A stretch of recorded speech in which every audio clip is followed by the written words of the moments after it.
All right. Pretty confident I'm live. Some comments would be great. Results have been so bad I had to shave. It's a beautiful day. Happy Friday. We can talk about Delaware, Yukon instead of being outside today. Just give me a minute to screen share. And I'll just go. So actually, I'll start because a lot of people will be new from last year.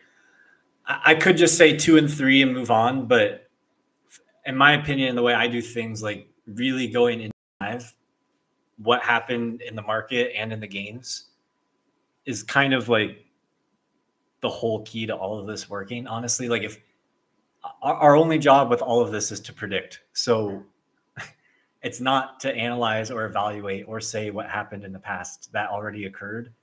And none of that is information that a market won't digest and price properly.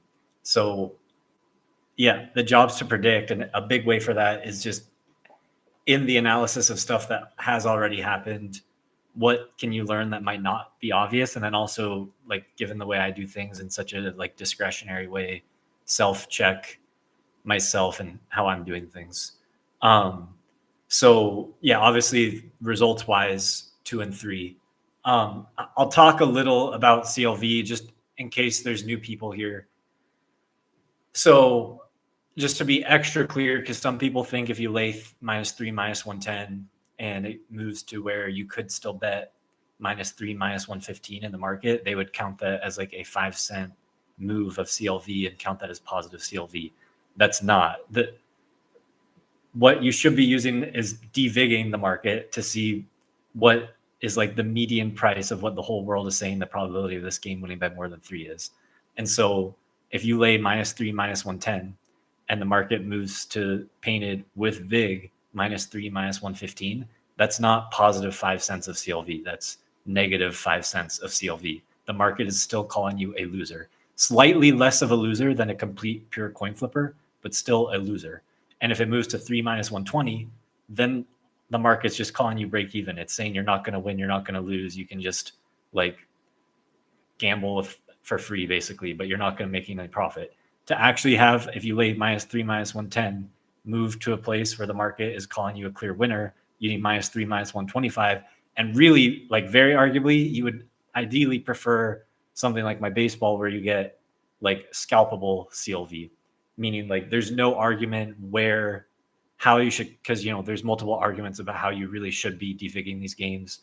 If the market's painted through, the favorite is -3, -115, dog is +3, -0.05, the market's saying that the true price of the game is anywhere within that 20-cent window, but not necessarily exactly. Probably a safe assumption is favorite -3, -0.05, but that's not guaranteed. And so to save yourself that headache, basically, if you can profitably scalp your games, ideally at post, but certainly at any point after you've bet them, then yeah, that's like a pretty damn good indication what you're doing should work. And so that's how all of this is calculated. So like some would probably see like BYU kind of closed here. The reason it's showing up as negative CLV is like there's VIG. Like if it doesn't move at all, that means the market just still thinks I'm flipping coins. It's really, really horrific and essentially never happens to me unless I'm somehow in front of the wrong side of a complete fluke quarterback game. But like even those, I'm really never happening. Where this would be like freaked out and like basically never happens is if BYU moved back to 18. And so I'm just talking about this a little because the games from these streams are going to be a little unique in terms of like there being some influence from when I talk on a game on here. And also like, I'm not hiding any secrets. I think I've been pretty straightforward about this. Like I'm usually building these spots for myself and my partners throughout the week. So like last week, we laid BYU 18.5. And so by the time the stream had occurred, there'd been some movement already. And I strongly believe and would really like pretty passionately fight to the death with people on this, that anybody who thinks there's artificial baked in CLV or that these games are going to close better from my perspective than they should or otherwise would without this video stream, I could not possibly disagree more. And I actually strongly believe, I don't actually believe there's any bias, but at least in the long run, but that if there is any bias currently, it's actually in the opposite direction, just because of how many people I know are shutting their brain off and don't want to sustain the risk of me needing to win, me not losing my mind, me continuing to know what I'm doing and remaining as sharp as my results have been for the last decade, and are just happy to scalp if they can scalp a dime a game. I'm going to have 150 releases on this video this year, and BYU goes from 20 and a half to 21 and a half on the stream. And if they can get enough down on each side to have it be basically an arbitrage or scalp of a dime on that game, and they just make 150 grand risk free on the year just by turning in to watching some nerd in Central America ramble about games for an hour, that's probably not bad work for like a lot of people in the world. So like no judgment either way, but like I know that happens. And I know that sets a fairly artificial cap to how much these can run out, especially if I've already bet them through the middle of the week in a game like BYU. I don't know. Maybe people truly did like the Stanford team. I don't know. We'll get into these games one by one, but that's that with some of the movement. Is like, other than the very obvious fact that all these games are going to be kicking off. I mean, this one kicked off like 6 hours after the stream and still got positive DVIG CLV, but like the rest, the Saturday games, like these are kicking off 24 to 36 hours after this video, and they've already had 5 days to mature. So you're just not, it's going to be really hard for me to average like this VPI or Tulane game on every single game and not have any games against me. Like these markets are fairly established right now. Honestly, to get in front of like a 3-point move like we did here 24 or like 30 hours before the game is like kind of hard on a spread, kind of hard to do. So that's kind of what we did last year. I kind of would like to strive for that again. I think these edges do exist. Obviously, the market's saying they do exist. So far, the market is calling me a very tiny, but is calling me a winner so far. Obviously, the results have not been that. And I'd expect this number to, by the end of the year, probably accumulate to where the market would say we should be up 3 to 5 units.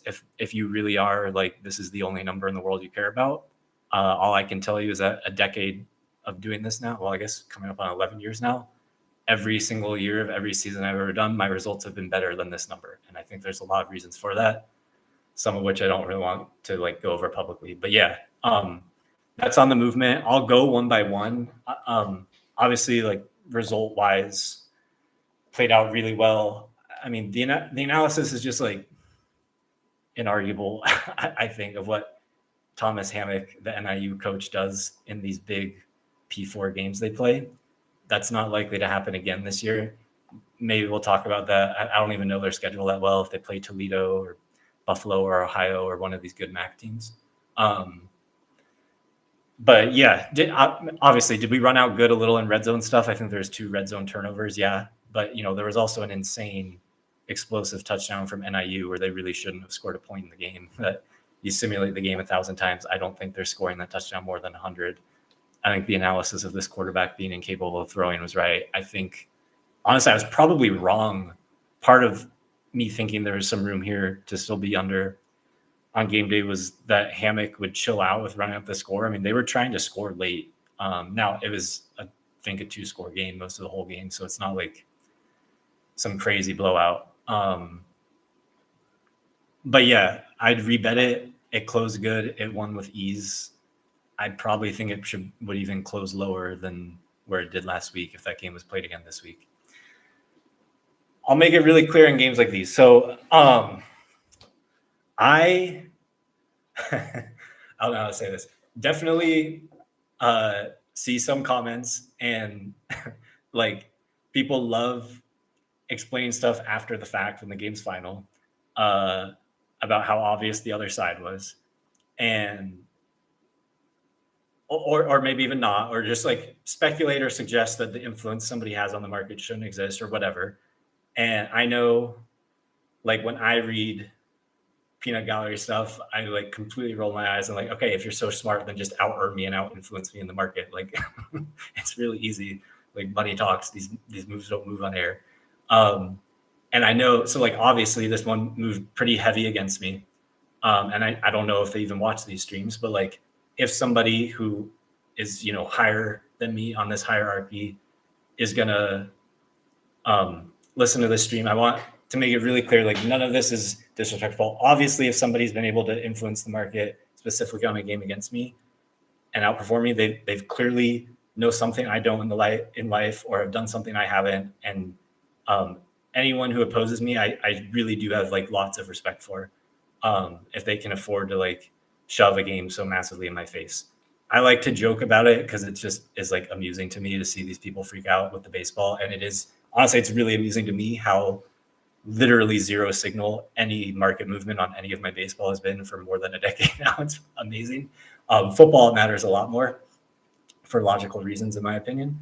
But yeah, I just want to make that clear from the start. Like on any of these opposition games, if I ever say like I still think I'm right, or I don't, I just want to make it clear I'm not suggesting any lack of respect for the amount, like the absolute mountain of money that was against me here. That said, like, and make it also really clear, because I know like self-serving bias is natural in a lot of people, and a lot of people protect their egos with, even if a game lost, loving to sometimes double down and suggest they saw the right side. And anybody from last year will know, like, I very much err on the opposite side of that spectrum, like always trying to, if anything, bias towards assuming I was wrong. And so like, even back to like the Bayes theorem example from last week, like every single bet I make, my baseline assumption and like prior going into the bet is I am wrong. I must be missing something. Like all of these millions of dollars have been bet on these games, and I'm still seeing an error. Like I'm probably missing something that they're not. That's my prior going into everything. And I have like a mountain I have to climb of evidence to make it where I'm still convicted. Like, no, I'm right, or at least right enough to be in the direction of the realm of where there's some edge here. Again, none of these I don't think are going to average 60%. But I preface all that with this game because even like this Wake Forest game from 2 weeks ago, after seeing Wake since and Kennesaw since, like I really don't think I was wrong about Kennesaw whatsoever. Clearly I was off about Wake, but like even the way that game played out, like I'm just certain the way Kennesaw was priced in market last week against Indiana, and kind of how Wake was priced against, I think they played West Carolina last week, and then last night played NC State. This number is still kind of a little cheap. And I'm not saying that game was a fluke. Obviously, you can watch it. Wake scored a touchdown on their a scripted touchdown on their opening drive, and then scored 3 points for 55 minutes against arguably the worst team in Conference USA. Like that's a really, really hideous game.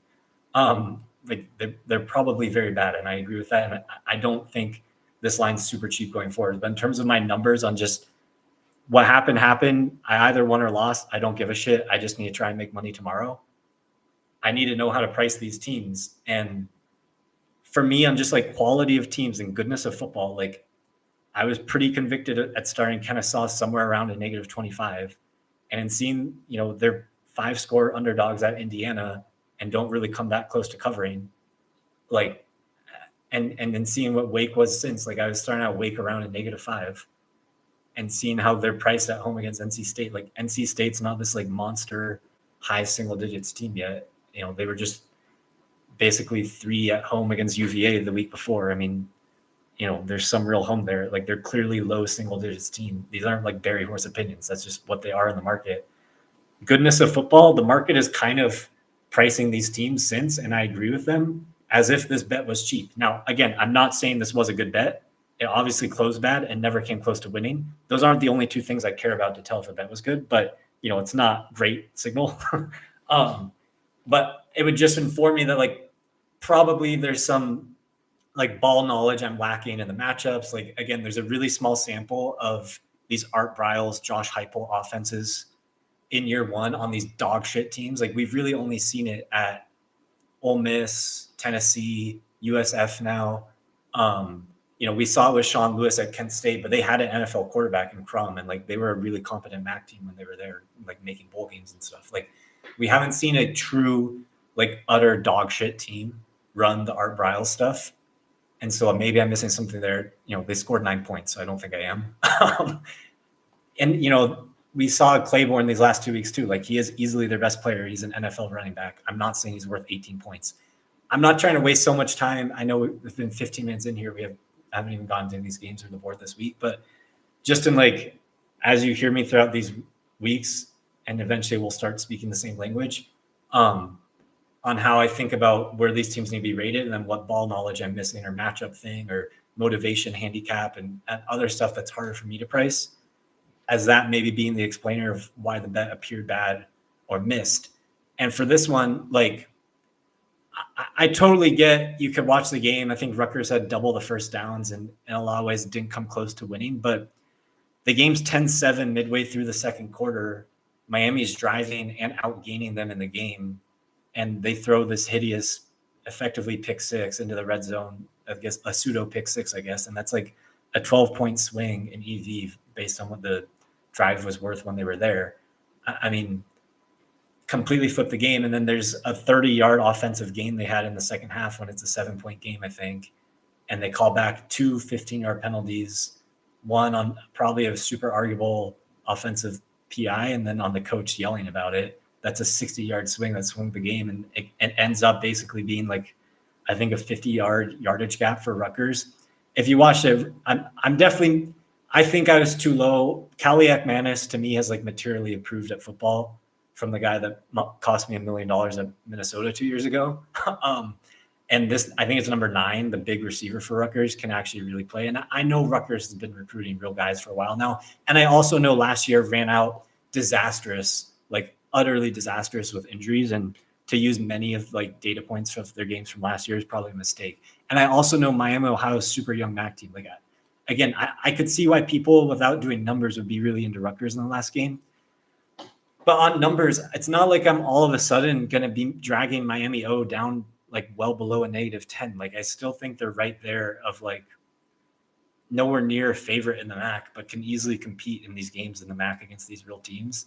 That coach has been real forever. And I think I probably could have handicapped the game better for matchups. And I probably am and was too low on Rutgers and need to elevate them a little.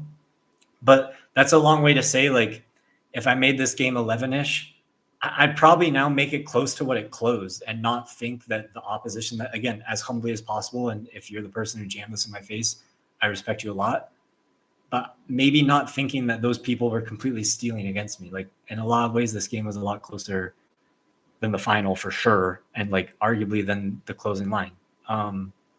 So I would put this game in bucket of like, yeah, probably a bad bet. Also, as we'll see throughout the year, like, this is true of baseball, football, everything I do. Like, I think half my baseball season last year was betting against the White Sox. I think like 120% of my season this year is like a couple edges I don't want to talk too much about Christopher Sanchez and another starter in baseball. Like, if you remember the crazy Twitter year, like half my winning was being on Tampa and against Anaheim. Like, my best football seasons, like I'm just against UMass 10 times and I go, 9-1. And there's just teams like that. And to me, it's kind of clear to just like these teams, I'm probably not having a super good number on. And I need to know enough about them to be dangerous when they play one of like my teams, like the teams that I'm like really right about, like a 2019 UMass, like a 2024 White Sox, like a first half of 2025 Detroit Tigers or whatever, where it's just like, no, the market's just materially like in baseball 10 wins off on this team, or on one of these college football teams, like the market's just a touchdown off on how bad they are. And these teams are not that. And so, it's good to put them in that bucket. I don't hate my process for how I came to the number there. But yeah, I mean, if I average doing this, like closing this number on these games, they're not going to win. I understand that. Like, I fully plan to average this number being a lot higher than where it is today. And obviously this number meaningfully higher, but I'm only expecting to have maybe 150 games here. We're not guaranteed at all enough to have a sample to where these will line up closely together, or that if this one is super positive, that this one has to match it or exceed it. Like, it's not going to be that many games. Sorry, I'll speed this up and get to this week in a bit. I just want to set a trend for like how I think through these games. This one closed incredible. Without saying too much, like, we had really good company here, obviously. In run out of the game, I mean, I'm not going to say they slept walk the first quarter. I actually think they came to play. They just almost came too much to play and lost discipline on a couple plays. But there's a scripted drive. They go down 14, and then they build a 16-point fourth quarter lead. I'm not saying they make the extra point, but the game is inarguably over if they go up 17.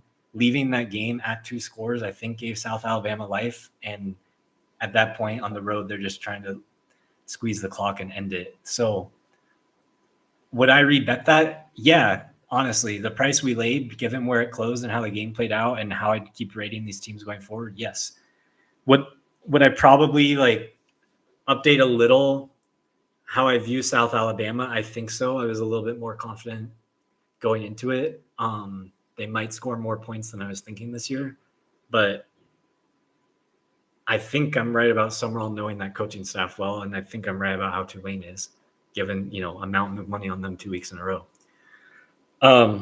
This one closed really good too. Didn't come close to winning.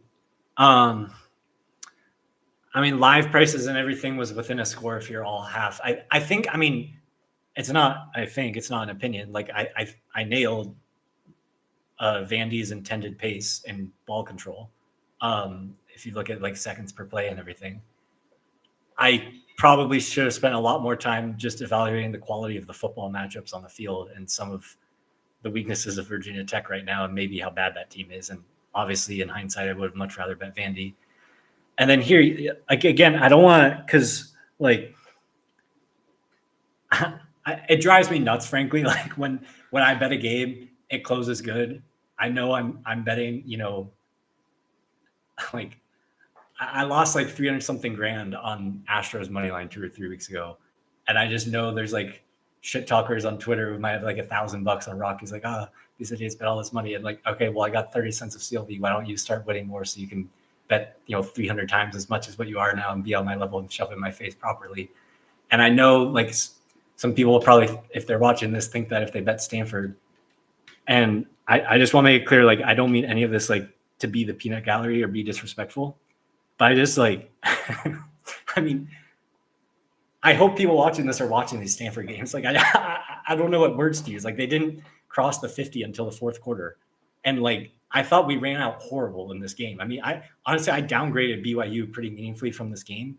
I was expecting a lot more from Bachmeier, honestly, and just offensive game plan in general. But yeah, there were like in 3 insane short fields settled for field goals on the goal line, including like a really late one with LJ Martin, like literally at the one where he probably did score. I mean, honestly, like the game landed 24. I thought it was a miracle and basically never had any chance to land any number less than that. So 0 change to my Stanford number. Conviction has increased, and I downgraded BYU. But yeah, I'd bet the bet again, even despite this number being the game that's been most shoved in our face all year. That's my opinion. Maybe I'll be wrong, and let's just see who has more money in 5 years. I don't know what to say. I'm going to, on that point, get into the plays. And just because I'm nervous about movement, I'll actually just start with that one. I assume it's still there. We'll just start right away just to get it before moving. I like 197 Boston College and a half. I'll track it at minus 110 this week as, probably being at least 55%. At this point, yeah, like there's no secrets. I'm sure the world knows how bad Stanford is. I'll get to player availability in a bit. This is all digested and known. Jackson and Torrance, these are the two starting outside cornerbacks for Boston College. What's been way less discussed, and I don't know why, is Stanford's 3 best defensive backs have been out for these games. And easily, like the best player on their team, frankly, is this right guard, Simeone Pale. He's like the 3rd to last line on the spank odds injury on Stanford. He's out.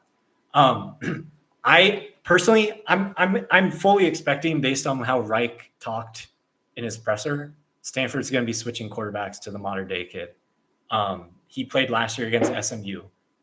If I'm wrong and they run Goldbranson again, I know this is late. This is going to be like a 10:30 Eastern kick. If any of my East Coast followers are going to be sweating this, if you're staying up to watch kickoff and you see Goldbranson run out in the first quarter, maybe bet an extra half unit, turn the game off and go to sleep. I'm just going to be arrogant, and I'm sure this will come back to cost me, but we're not losing this game if Goldbranson plays. I it's complete and utter bona fide yips. It's crazy. I'm honestly like floored that this price came where it did off the opener. But again, I was floored Stanford got bet in my face last week. I think why this edge exists, and I should say too, relatively disappointed with kind of my analysis here. I need to be a little bit more self-aware with like, I think I even said it on the stream with this Rutgers game is like, I didn't even have a good explanation for why the price existed. And usually it's hard to label and track these, but anecdotally, my return on games where I can clearly explain why the alpha exists or where the edge is coming from as a stronger subset rather than, no, like Rutgers is just this good and Miami's this good and everyone's wrong. Like that subset of games for me is usually not my best.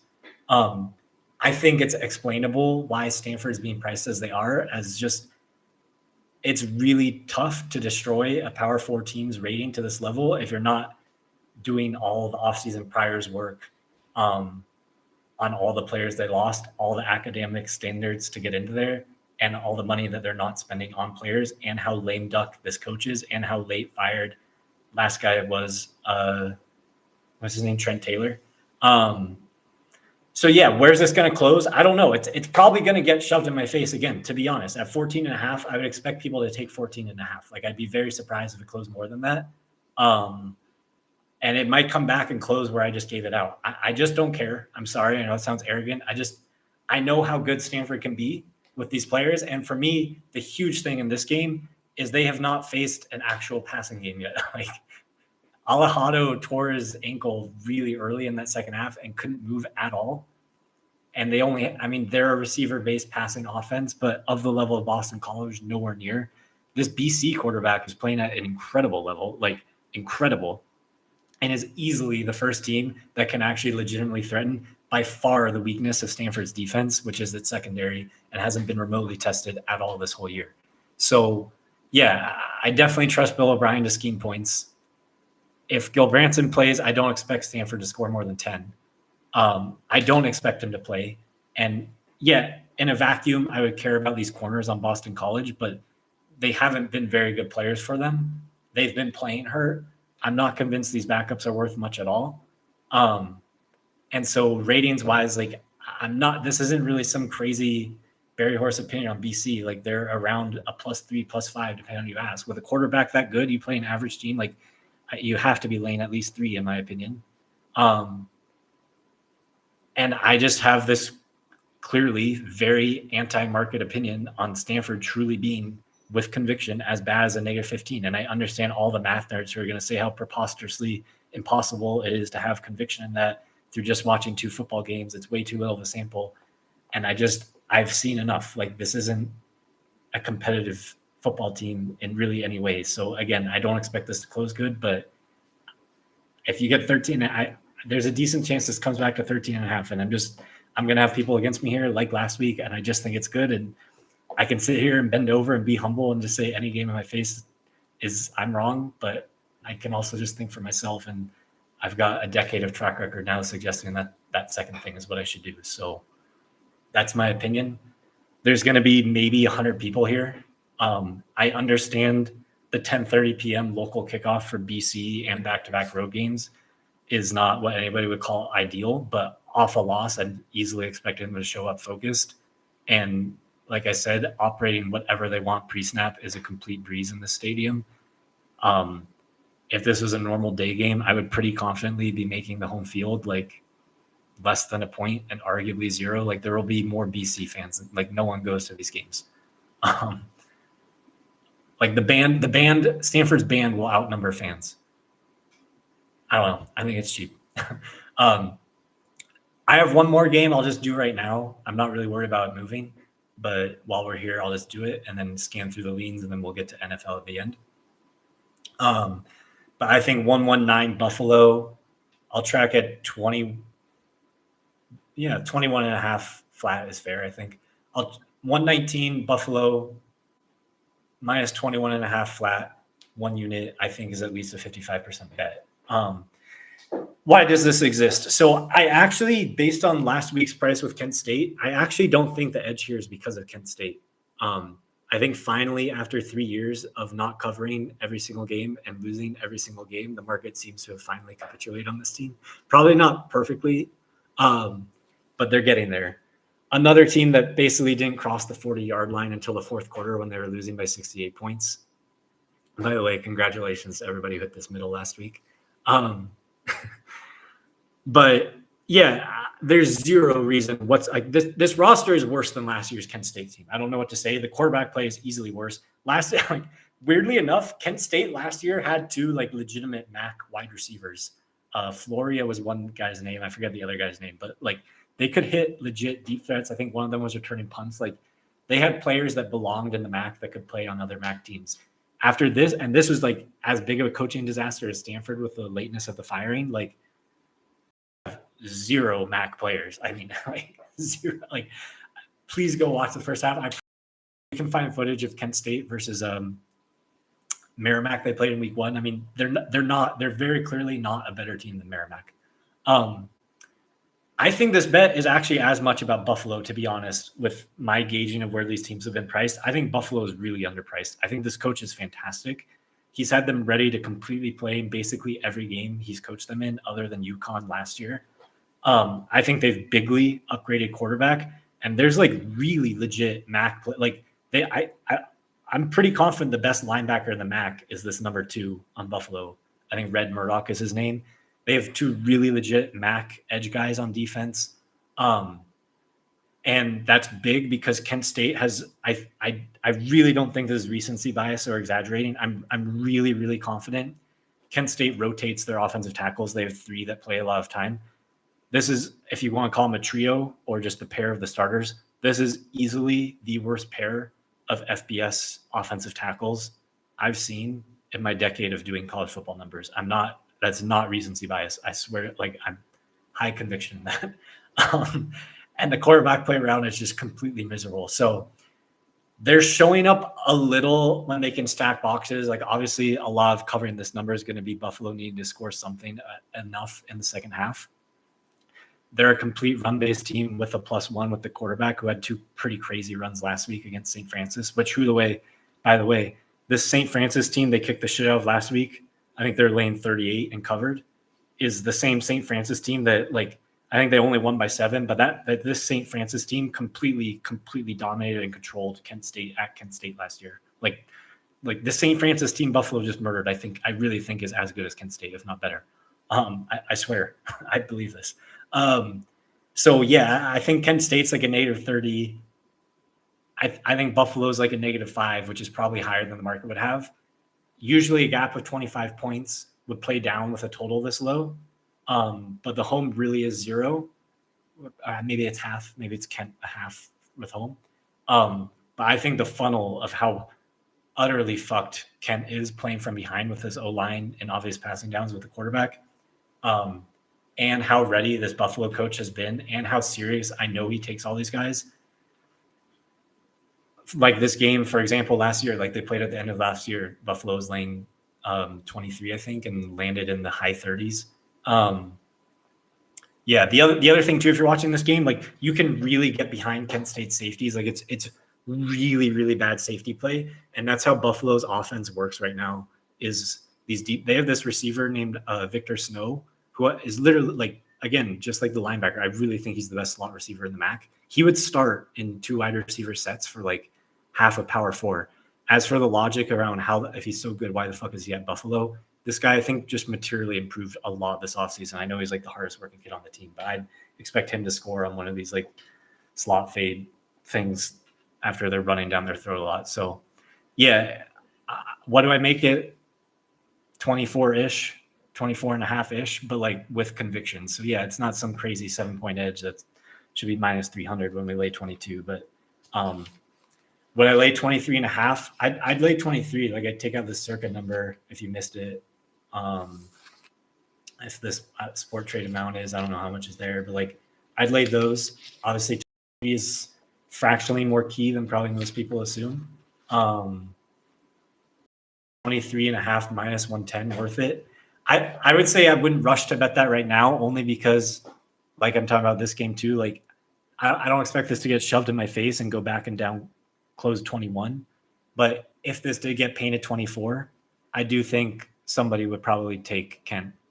Obviously, they took Kent late and were rewarded with the middle last week. So, like, I think you're going to have, the next 22 hours to decide if you want 23 -110. Like, there's no rush to lay 23 minus 110 right now. I think you'll be able to make that decision for next 22 hours. Should you make that decision? I kind of think so, honestly. But yeah, I definitely think 22 is good, or 21 and a half, whatever it was painted by. Anyways, those are my two favorite games. I'll see if there's moves to fade or whatever, but kind of go through the board for now, and then we'll do NFL at the end. So for tonight, again, I'm making this for a slightly more general audience. I'm sorry if you're like a college football junkie and it's obvious to you, you know all this already, but Colorado is going to be using the third string quarterback, Staub, who throws a lot more. They were easily the wrong side last week. I leaned Colorado completely incorrectly last week. Delaware was very obviously the right side. A lot of offseason work was to start leaning pretty pessimistic on Colorado, and I thought the market was pretty perfectly on top of that. But I mean, it's starting to look like there's some chance they're negative, to be honest. I'm not max convicted in what Delaware is. And again, as we do all these games too with the NFL as well, there's such little you can learn from a football game. Like the amount of like week 2 and week 3 overreactions of like labeling for sure that's because this team was good and this team was bad, or like that there even is a change to make in the first place. Like the way football works, you get one weird fluke holding penalty that might even be a bad call by the official. It sets you back. You mess up that drive and botch a punt. Now you're playing from a negative game state, down 7-0 from one bad ref call that had nothing to do with you. Obviously, I get football's a game of responding, but like that could totally flip the result and force you to play left-handed for the whole 60 minutes. And, you know, you might only get 10 possessions in one game. Like there's just a limit to what you can learn from a game. So I want to be careful to like react too much, but that's what I've been doing this long enough. I'm pretty confident. I know what a 0 looks like. I know what a 5 looks like. I know what a -5 looks like. And right now, Colorado is easily closer to a 0 than a 5, and like probably closer to a -5 than a +5. So they might be like a slightly negative team to me. If they are, I get this move a little. Houston's line play is way improved. I love this coach. I can't do this quarterback. This is, to me, too bad of quarterback play to be laying a price for a Houston team that was really pretty lowly rated, a 0 or negative for all of last year. So this is accelerating the program up too much for me to even think about laying it, and I don't see anything to do. I've seen people speculate that Staub will like drastically increase pass rate and should produce like an over with the total, and that's kind of where that steam came from. I can't say I hate it, but the way Houston controls these games as a favorite is just not something I want to be involved with that part. So I get why it moved, but I'm not into it. Kansas State, now we're getting to the point where like there's kind of a lot of games like this where 2 weeks ago, Arizona would have been rated pretty close to a 0. Kansas State would have been rated in like the mid-teens. And this game, I mean, Kansas State killed them last year. I think laying something between 7 and 10. I think they're laying like 9 in this game last year and killed them. And this game probably would have been 2 weeks ago. Probably would have been Kansas State 11. So it's moved a lot, and it's probably justified. I will say, like, and same thing with attributing too much certainty to like upgrading and downgrading teams. Like, you know, they didn't look great at all, obviously, against Iowa State, but there's some chance Iowa State's like a really legit Big 12, like high-end Big 12 contender. I think a very decent chance of that.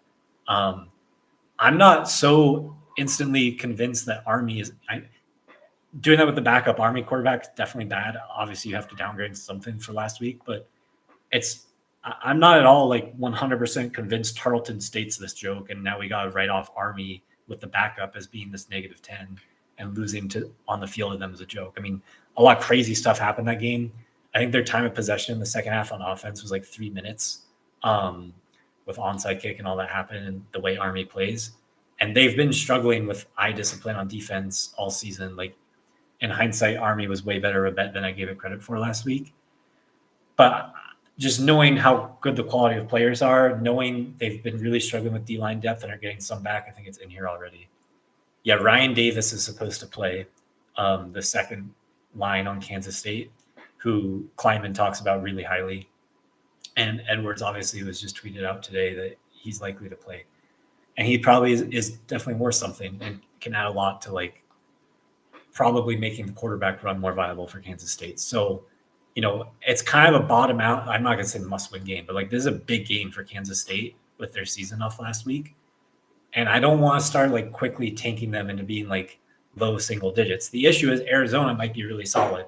I'm a big fan of both coordinators, and what Gonzalez, the defensive coordinator, does is really unique in college football right now. It's just something these teams don't prepare for a lot, especially after just playing like an Army. And frankly, it's like the polar opposite of what Iowa State does. So they're going to have like complete polar opposite game planning now within a month.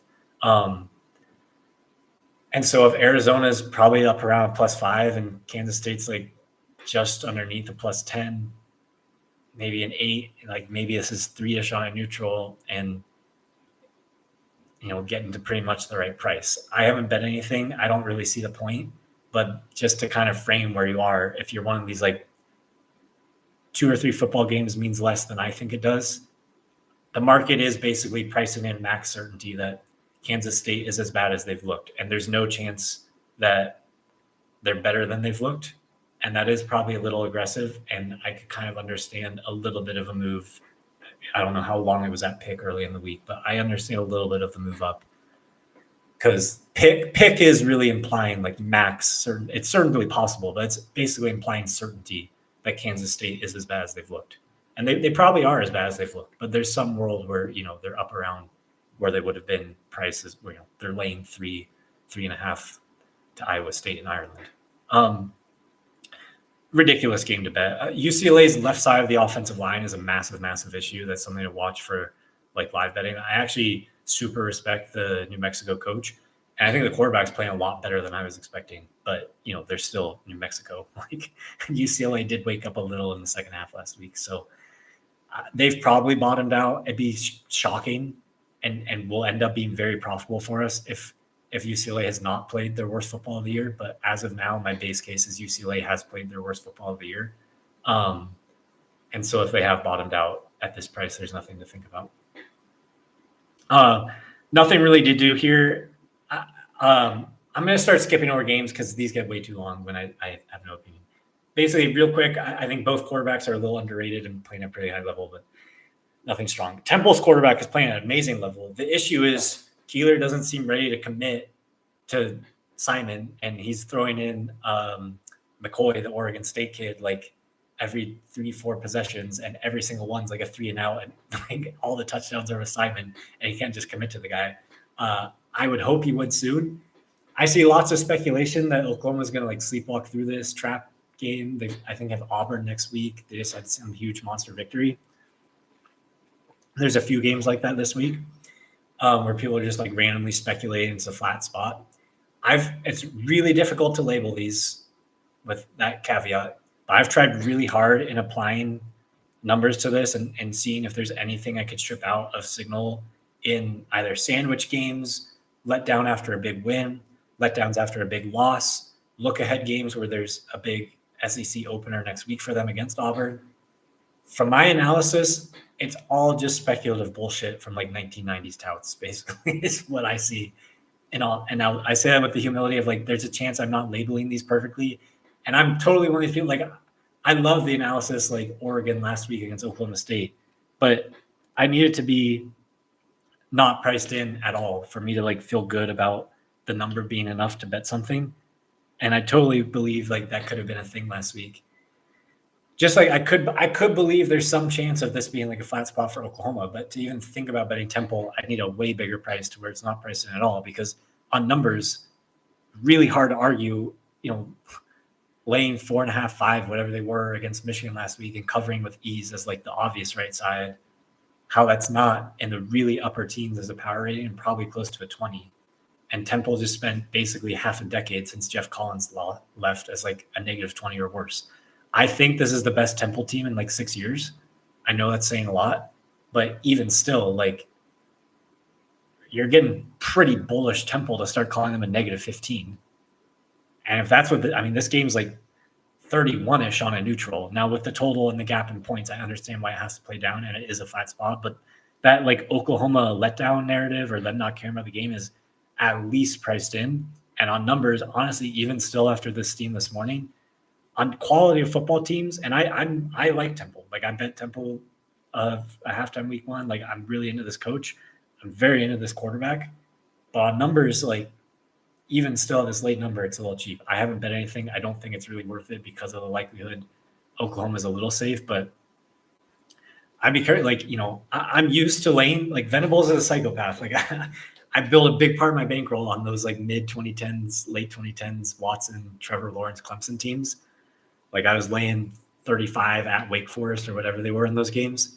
And the reason we were covering all those was not Trevor Lawrence or Deshaun Watson and then scoring with 2 minutes left. It was, or Dabo needing to run the score up. It was not that. It was Venables being a fucking psychopath, demanding shutouts in the fourth quarter when they're up, playing all the backups and screaming his lungs out.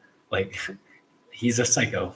And like, I think they're going to care in most games they play football in. And I'm not going to just guess that they're going to sleepwalk because they just had a big win and have a big game next week. Like, what if they're excited to play now and they just had a big win? Like, well, we're nasty. Like, let's go score a million point. Like, I just think with all these games, if you're just using narratives and guessing like that, like you can create any story you want to tell why any game's good, and you can really use any number you want to say why any game's good. And you're really stretching things if you're betting Temple on that narrative, in my opinion. They'll probably win the game now, but Oregon, there's nothing to do. I understand with the total why it's come down. People are now like freaking out to call Oregon like the favorite. I mean, they play Ohio State right now on a neutral, and it's pick. I'm probably betting Ohio State, so I don't see that. I'm still going to maintain really cautious pessimism around the Oregon quarterback, just based on what I've seen from UCLA. But like obviously he's looked improved. I just don't know what these first two opponents tell you whatsoever. And this is a really big step up in defensive quality. So Northwestern's clearly meaningfully negative. Oregon's clearly in the 20s. I'm not making them a point better than a plus 25. Is Northwestern probably down around -5? Yeah, they could even be worse. Like, they could be down around like if they play Buffalo right now, for example, I definitely lead Buffalo and his pick. So, yeah, I understand like math wise why Northwestern just got bet. It's a weird game for Oregon to go play to at 9 a.m. body clock. And they didn't travel amazing in some of these games last year. Like the Wisconsin game was really disappointing from them last year against a way more legit, but like one of these Big Ten defenses. So no opinion. I'm not betting anything. I'm not interested in cheap Oregon here now. But like honestly, like we'll see if Oklahoma State when they play next week, but maybe we need to like just tank their rating. I don't know. I already talked about this game. CMU, Michigan. I've said before, obviously CMU plays like 3 quarterbacks on purpose. They're a really weird team. I think that novelty is completely worn off. Pitt probably was cheap last week, though it did take some crazy run out in the end game to get there. I'm not slashing Michigan. They're really unexplosive with like these high, not that they had a great chance before, but they were probably in the range of 7 to 10 to 1 to win the Big Ten. Like there's no existing players on their roster that can produce the touchdown scoring and skill quality that you would need to win the Big Ten this year. Like that just can't happen. I'm really, really ready to write off that ceiling, but the quarterback's playing more than fine. I think he's going to improve a lot.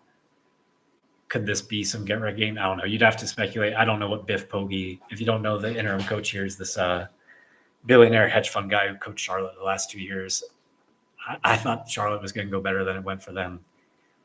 I don't know. I'm doing nothing for that. The price on this game would be Michigan in the mid-teens, Central Michigan the low negative teens. With a total that low, you got to compress the gap a lot. I don't see the point.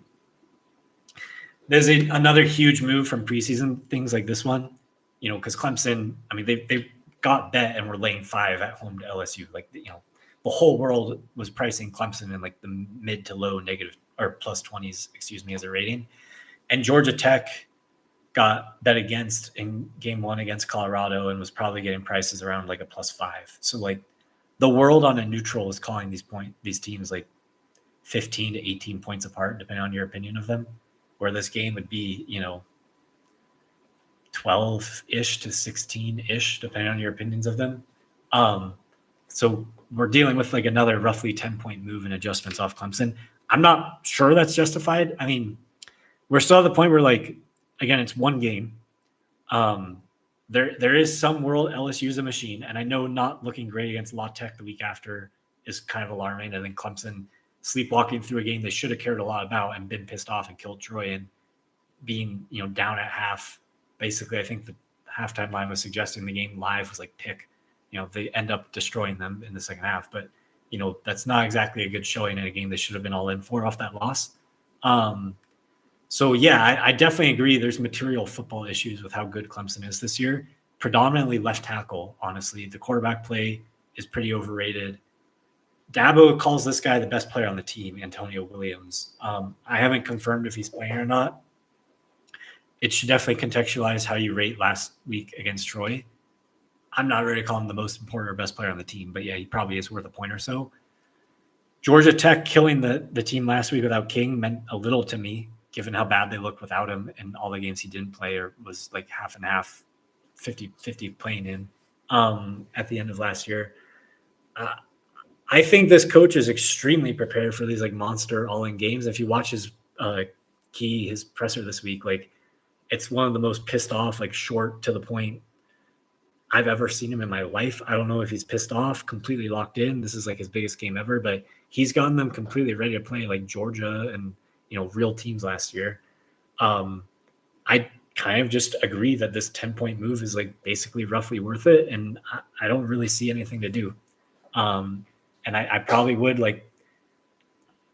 And Georgia Tech has the better quarterback in the game, and this coach really prepares them really well for these games. I mean, Miami last year, Georgia last year, like they really show up in these monster king shit games. So I think that's sticky. Maybe it's random. They've done really different things and been really hard to plan for other teams, and I don't see the point in thinking Clemson's cheap right now. I mean, it's all out there. So Williams is likely to play. I mean, yeah, he's definitely worth something. Bama killed him in this game last year, but that was with a way worse backup quarterback. I'm not sure this Wisconsin quarterback change is super valuable. I mean, I'm sure it's worth a point or two, but I'm not like slashing Wisconsin's rating with this quarterback stuff. And there's a really solid chance that this defense is like completely phenomenal, like the best Wisconsin defense in like 3-4 years. They had some crazy ones with Jim Leonard. I'm not putting them in those categories yet, but there's, I mean, easily the best of the Fickle era. I think I'm pretty convicted in saying right now for Wisconsin. And, if they're that, I don't know how much you want to upgrade Alabama into like, seesawing back up to like a plus 25 after they kill UOM last week.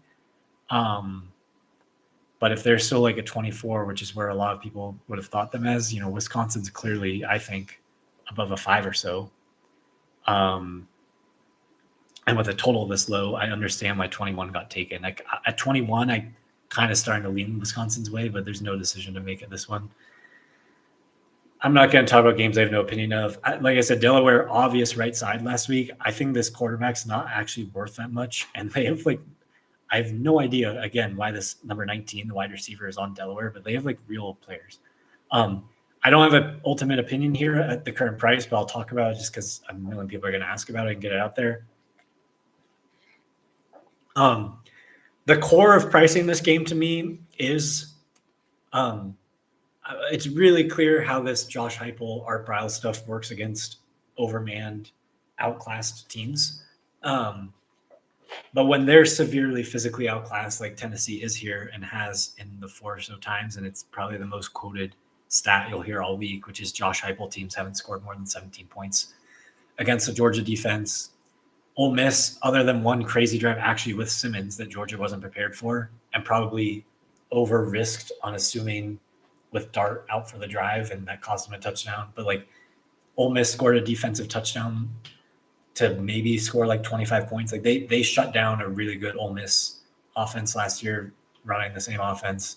I think Georgia can just basically physically swallow these guys the way you would need to stop this stuff. And so much of what they do just relies on quickly getting the line. And like I say, basically running a big ass quarterback sneak with the running back, hoping you bust some vertical explosive in the run game, and then running these really deep choice routes or option routes where people just need to read it the right way with the receivers. And when Georgia has NFL players everywhere on defense, like you're not getting Cedric Tillman or Squirrel White or whoever they've had lately, like just sprinting past Kent State or UTEP or whoever these monster games they played. So, yeah, I'm not worried. It's kind of like the Stanford edge. I'm just going to be arrogant and say it. Next week against UAB, Tennessee's going to score 8 touchdowns, at least 7. But here, I would expect problems. Aguilar's been really impressive. He's never played in a football game remotely like this in his life, like these big game of the week SEC games against Georgia's defense. Like that's a big game for him to play, even at home. It's the first real road game for Stockton at Georgia, but like he played in playoff games last year and like has been in real moments. So I'm not giving any huge advantage there. I expect kind of coy quarterback play on both sides. But all that said, and expecting a massive handicap edge towards Georgia just on the football matchups, the home might easily be worth 4 points here. So I understand people loving either aspect of this. On price, Georgia's in the mid-20s, Tennessee's in the high teens.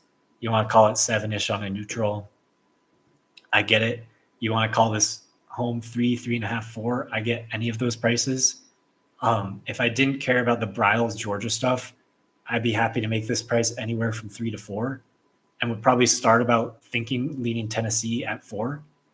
But knowing the football matchups, there's no way I'd even think about that. And that'd be worth at least a point to me. And honestly, even at this late secondary number, just on football ability, be making me barely by a hair. If you really made me bet in this game, I guess Georgia, but I don't love it at all. And I'm not betting it. Completely agree with the move here. All the injuries are here, I believe. Yeah. So these are the two best offensive players on West Virginia, the running back White and the receiver Bray, who are both out for the season now. Nico, the quarterback, has looked really suspect. They switched him out for a couple drives to try and get a spark last week against Ohio defense that gave up, $1 million in the first half to Rutgers. That's not a great sign. I think this might take longer than I was expecting for West Virginia to get rolling. And Pitt has looked really pretty organized, and they've had, Kalijah Cansey level defensive line play. They haven't really had that for 2 years since he was there. And I think have that. I think I wrote down his number. I think is it number 9? Who has that on? Sorry, I don't have all the numbers memorized. I think it's 95 on Pitt's D line. This guy's like a monster. I'm still learning all the names and everything. The quarterback's playing at a really high level, and second year at the coordinator, they look really pretty organized.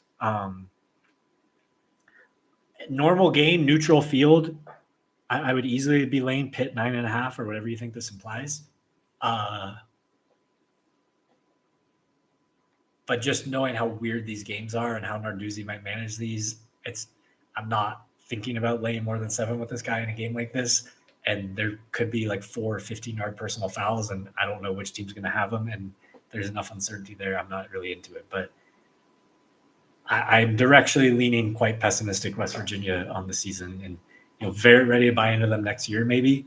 But I don't think the quarterback play is there right now. And, these two players matter a lot. Now, it's like a home run monster Super Bowl home field for them.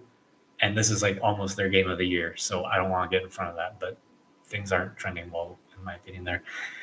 I haven't bet it, but this price is crazy. Like in my life, price between these two, like honestly, nothing near. I'm like, frankly, North Texas is getting a lot of credit for being the shit out of nobody and then being in a 4-quarter war with a really bad Western Michigan team. I'm not saying Wazoo's amazing. They're obviously down as low as they've been in a long time, but I don't think that Wazoo coach is bad at all. I mean, he wins like every game he coaches at South Dakota State. I think he really demands excellence. I think he's really, really smart with the football. We'll see how he is as like a leader building a program. I have no guesses on that with recruiting, but I think the Wazoo coach is really, really good at coaching, like in game schemes and stuff. Quarterback's playing at fine enough of a level. And North Texas hasn't spent a season priced above a -10, I think, in my life of doing this. I think maybe 2018, they had a year with Mason Fine at quarterback when Luttrell was still there. They might have been around there. But we're now elevating North Texas to a really high level for, I think the injuries are on here. Yeah, so all the relevant injuries are there.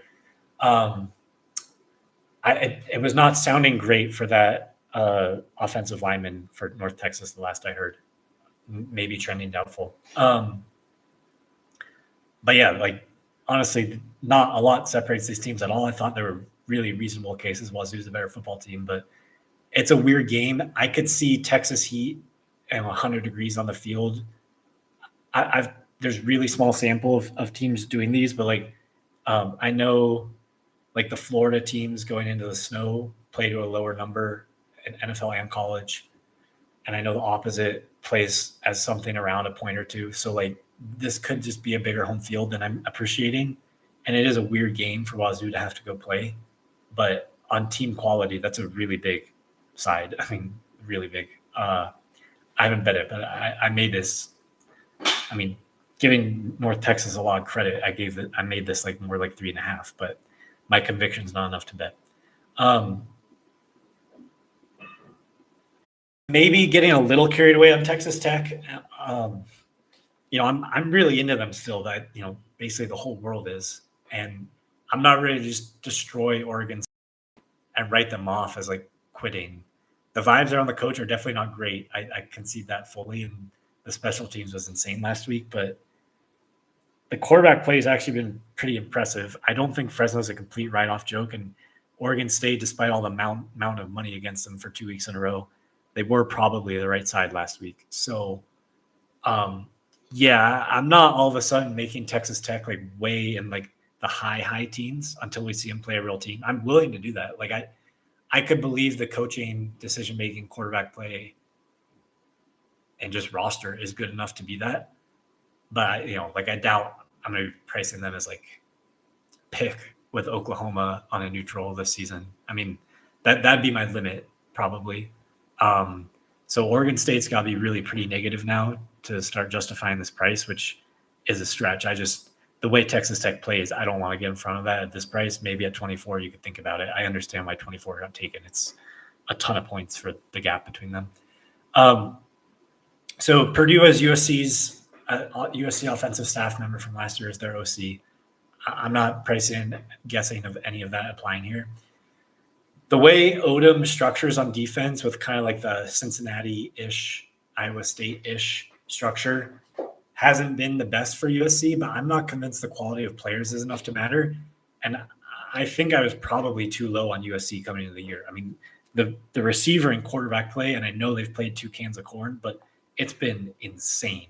Like obviously Lane made the crazy highlight catch last week, but Lemon is like, honestly looks like the Biletnikoff winner so far. I mean, he looks like ready to play in the NFL next week.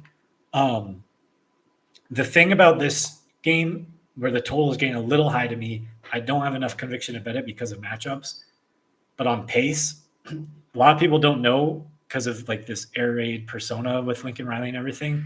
That doesn't actually bear out at all in the pace they play at because they go very slow with a lot of check with me.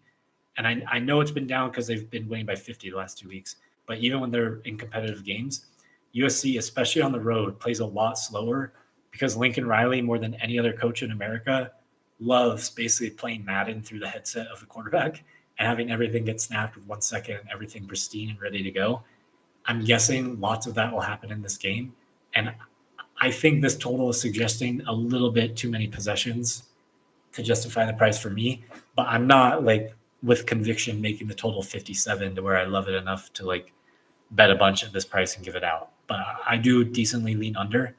And I expect Purdue to probably want to control the ball a bit. And I think USC's defensive coordinator is probably one of the most underrated in the country. And obviously Odom is one of the best defensive lines in the sport. So, not in love with that move up, but like on matchups and quality of players, like USC could easily just run past all these guys. Like, I don't know what happened. Maybe he's hurt. This guy Slusher on Purdue was like a big player at Arkansas. Like the line would move when he was out in a game or two. Like he got hurt. Like people had to check about this guy. He went with him to UNLV, and now here at Purdue, he's playing like shit. Frankly, the first 2 weeks, I don't know if he's not moving well or what's going on. But I'm worried USC could just score 40 even with like the matchup things and the slow pace. So I don't see the point, but definitely lean under. Smooth Jennings is just playing way too poorly for me to bet this, but it is like totally go score a million points on probably the worst defense in FBS, right there with Kent and UMass and everything. And they were the pretty clear right side, I thought, last week. And they probably are still power rated, even with Jennings not playing well, around a 10. Let's see how good they are with the injuries. Yeah, they nailed these. You guys do really good. You guys, I don't have any affiliate link or anything, but you guys should sign up just for these injuries. It's pretty impressive how good they get these. Yeah, they have everybody. And Missouri State's easily worse than a -20, and this number plays north and up if they really cared, and there's probably very little home, and SMU I would think would be angry off that game. But when you're laying this number, you can't have quarterback play as bad as what this guy's been. One end zone interception ruins it, and this guy's just making crazy decisions with the ball, so there's nothing to do. I'm dying to bet Mizzou. I'm not. I'm probably stupid to talk so much about this, but I don't think this La quarterback can play at all. This is the guy, really big halftime for me last year. This is the guy who came in against Marshall in the Sun Belt title game last year, and they just didn't cross the 50. I think they lost 34-3 or something like that. Their throw game is going to be nothing this year. The run game for the Sun Belt should still be really good. I don't think the offensive line's a joke. And by Sun Belt standards, they're probably one of, if not the most competitive in the trenches in the Sun Belt still. And the way they coach and manage these could run enough clock. I will say, Missouri, if you're basing your perception of Missouri's offense on old school Eli Drinkwitz, outside zone a million times with these play action boots, yes, there's a lot of that, but this guy Kirby Moore's really changed stuff to be doing a lot more vertical stuff. Honestly, I came away super impressed with Mizzou last week. I leaned Kansas, and Kansas was the clear wrong side. Now, some of that could be Kansas getting priced a little too high, but I thought Missouri, I probably had too low and probably was a lot better than the market was thinking before last week. The quarterback play has been really, really good. Honestly, this might be the biggest gap in quarterback play on the schedule this week. I mean, it's bad for Louisiana, bad. And now this is going to be the first real start. The only start of his life was last week against McNeese. Now he has to go start at Mizzou. It's just not their game. But the way they play with possessions is too tough to lay this number. And the market's getting a lot better at these because I swear to God, 5 years ago, on Monday, you probably would have been able to lay probably not 21, but 21 and a half. And right now on Friday, 5 years ago, this game probably would have been 24 and be my favorite game of the week. But they're on to this guy. He can't play. All right. If this was painted, I'd give it out. I think Iowa State minus 21 is good. I'm not going to track this. It's not painted enough. But 21 only, I think Iowa State's a good bet. Basically, I just think this is pricing in an insane amount of assumptions around this being some sleepwalk game for them without any evidence that that's anything they've ever done or been with this coach. Because on numbers, there's just obviously they got bet last week. They got bet in the opener against Kansas State. Right side by far in both. They destroy. Everyone told me, oh, they're going to sleepwalk through. I think they played North Dakota or some stupid team like that in the second game after the Ireland game. They were laying 15. They won 51-7. I mean, I'll pull up. This has happened before. They've played these let down games after Iowa. You don't have to take my word for it. This just doesn't exist. So last year, huge 1 point emotional win against Iowa. Play this literal team they play this week, who was better last year than this year. Arkansas State's a worse team this year, and Iowa State's a better team than last year. What were they laying here? 18 and a half. I remember this game a lot. But look, this guy, or this assumption that there's this run-based, cord-fed, Big Ten team, they're scoring. They scored a touchdown here, up 45-7. They scored a touchdown with 24 seconds left from the 8-yard line with the clock running. They're scoring to the end in these games. They care. They show up. There's a lot of seniors. I don't see any same things happen in years past. They're just a really bad team this year. But this Ohio game, I'm not using the same. I think there are dogs in this game. This has nothing to do with sleepwalking through the game, or they didn't show up, or they're flat off a big like home run Iowa game. Like I've seen none of them, these performances. Like huge win against Iowa. They show up like what's his face was playing here for Ohio. Like this was Rourke was the quarterback here for Ohio. Now they had a bunch of other injuries in this game in 2022. I remember this one, but I bet Iowa stayed in this game. Like they cared for 4 quarters. I think there's another one too. Yeah. Huge, big, they lose their Super Bowl to Iowa. Next week, they take a bunch of teenagers to Las Vegas and win by 45. Like, I get this was a pretty good team with Purdy this year, but like, there's been no flat games from them after these big Iowa games. It's just like a guess. And I'm not saying they can't come out flat. It's totally logical. I get it. These are teenagers and kids, but like, this hasn't occurred. So you're just guessing. And when I see a price that's down because people are guessing, I just want to be against that. I see it moved a little. I mean, like Arkansas on a neutral, Arkansas State was just like, I believe 23.5 to Arkansas and wasn't close to the right side for the whole game. And honestly, Rutgers for them right now. I don't know if he's hurt, but like they lost a like really key offensive lineman, the main one who went to Virginia, but they're running like 8 new starters on defense. Like this is not like, I cannot possibly tell you how bad Southeast Missouri is. Like that first game for Arkansas State's really bad. So Arkansas State's played 2 really horrible games. Iowa State's played 3 phenomenal games. They were the easy right side last week. I know it landed, but like I thought they controlled it completely. And their first 2 games were excellent. And instead, the market's downgrade Iowa State and or upgrade Arkansas State and cheapen this gap because they're guessing they're not showing up, is my implication and understanding of this price. Because I think Iowa State's easy in the teens, like easy. If you like them, you can make them plus 15. I'm kind of leaning that way with them. The quarterback plays really high. And, you know, it's really hard to make any case Arkansas State's better than a negative 15. I mean, just look what they were just like, for example, like Iowa State easy on neutral lays 3 against Arkansas right now. Maybe not a lot more than that, but like 2.5 is getting laid if it comes Iowa State 2.5 versus Arkansas on a neutral. Quite confident. So like, yeah, you know, the market just called the gap, and I get the total was like 60, 62, 63 last week, and it's down a bit here. But like, I don't get it. Rayner's playing a little bit better, but against a defense like this where he has to really be patient, I don't see where they're getting points from.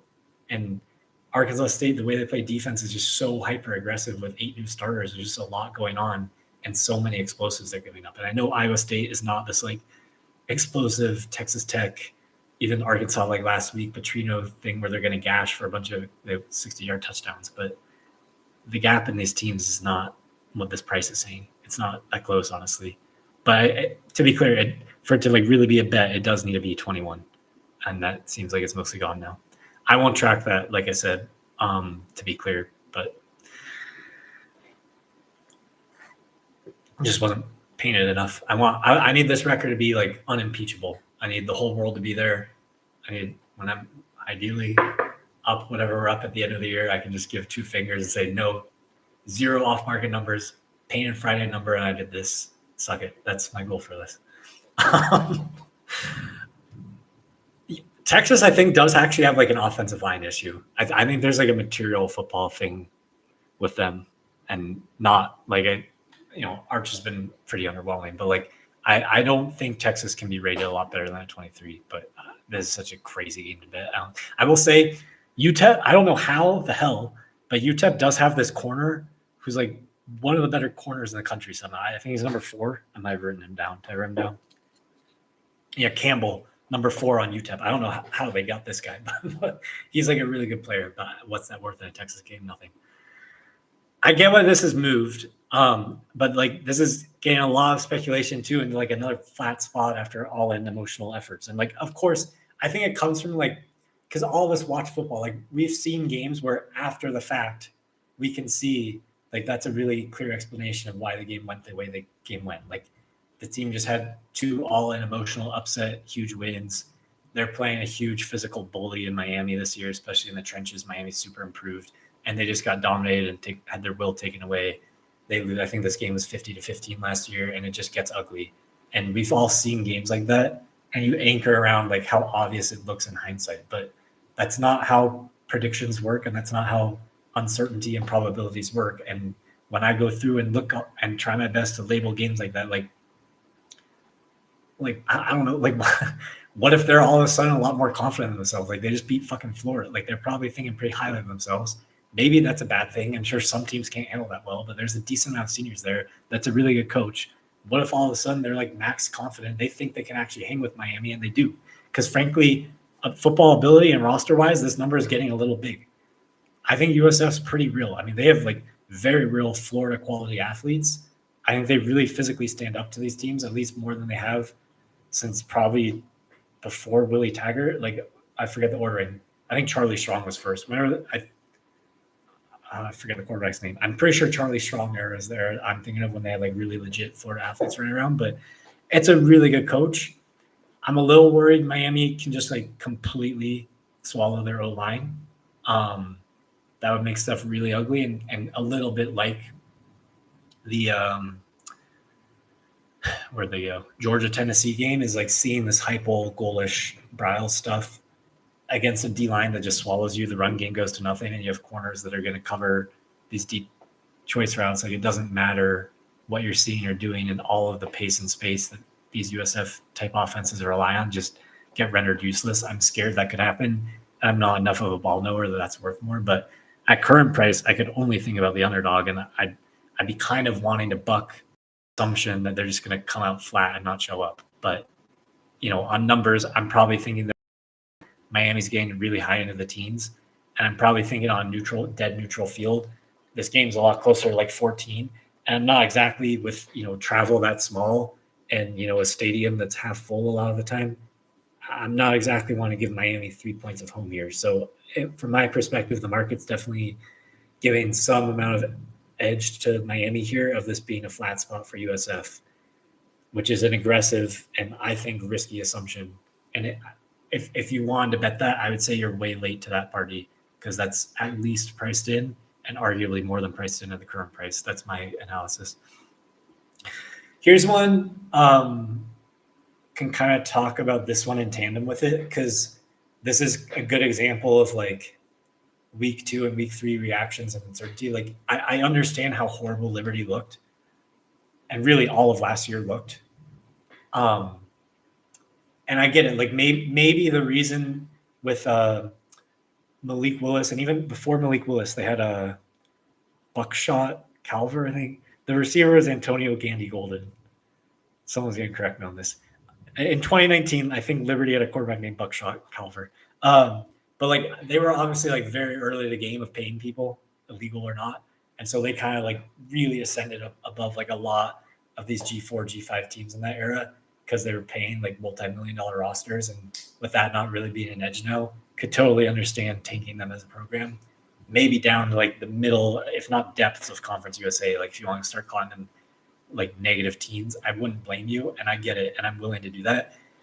But at the current price, at least based on where Bowling Green was just priced last week, and maybe that was wrong too, but like I see a lot of people analyzing these two games in tandem, just assuming Jax is a joke. I mean, this was a phenomenal football team last year, Jacksonville State. I know it's a complete new overhaul with coaching and everything and totally new system and, probably way worse quarterback. But so far, I've been really impressed from them. And UCF did just kill NC-A&T, and I know it's NC-A&T, but like we don't have to just assume because Jack State UCF looked like a war that Jack State must be terrible, so now we just downgrade UCF. Like I really thought and still do think there's some world where Jack State's defense was like really underpriced. And I think this coach for Jack State might be really good, and that could, easily their favorite over Liberty last year in Conference USA. I kind of leaned them last week. Like last week's result to me between those two wasn't like A, shocking, or B, instantly assume Liberty's horrible now. Like I think it's some credit to Jack State, at least how they were priced early in these games in the market. So, and like just looking at the number, like down from 4.5, like that's kind of the way it's gone for Jacks this week. So I'd be careful just slashing Liberty's rating. With Bowling Green, I don't really know what to do scheme-wise or anything. I mean, their roster's nowhere near at all like the Ball State Kent level of the MAC. But the quarterback play is getting close, honestly. Like I don't totally different style of players, but like I kind of prefer the Ball State kid, to be honest. So yeah, I'm leaning towards like around a -20 still, especially based on what the price was against Cincinnati, and it is one football game. But um, I haven't done anything. This one, I don't get this price. I haven't done anything. I'm, to be honest with you, dying to bet Florida Atlantic. I don't understand where this is coming from at all. I have no clue why the home would be worth more than a point here. I have no clue why people would be making FIU the better football team. I don't know what, like, it's been a fucking, I don't think in my life FIU has been a better football team than FAU, like, at all. It's like, I think they've played, like, the last 20 times they've played, I think it's like 17-4, 17-5 or something FAU, and they've been big favorites in all of them. And yet, I think I wrote down, did I not? I mean, they're laying real numbers in all these games, and so far through 2 games, like, yeah, FAU is the wrong side in week 1, but they threw 6 interceptions, and I know Maryland hasn't looked like a monster. To me, this price is just like people being mega impressed off FIU hanging in with Penn State. I think that's giving maybe I could be wrong, maybe giving Penn State too much credit, because Jenkins has not looked good at all. They weren't really close to scoring real points in that Penn State game. And honestly, FAU's roster has looked a lot better than I was expecting, and the quarterback is at a way higher level than what Jenkins was playing at. So I haven't bet it. I'd need 3, but probably one of my stronger leans of stuff that hasn't been a play yet, other than Iowa State, would be Florida Atlantic, basically plus anything. I really don't know why they're the worst football team.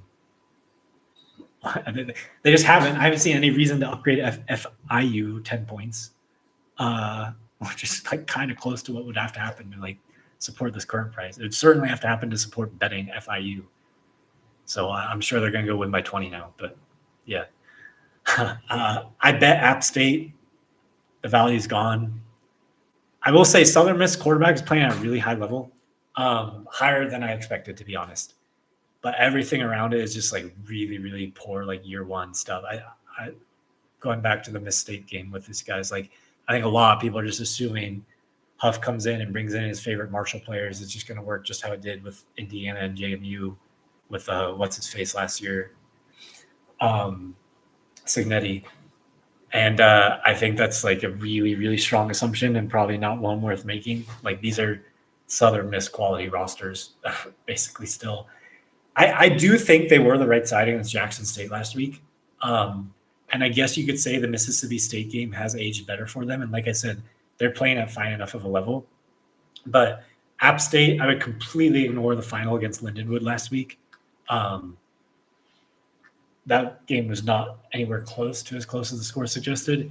And like really, this whole roster from App State is starting to look like back when they were running the Sun Belt, like 2019, like when they were like a +5 power rating. I'm not saying App State is a +5 power rating right now. They're obviously not. But, I don't think they're a lot worse than a -5. And Southern Miss just spent, 2 years as a -25.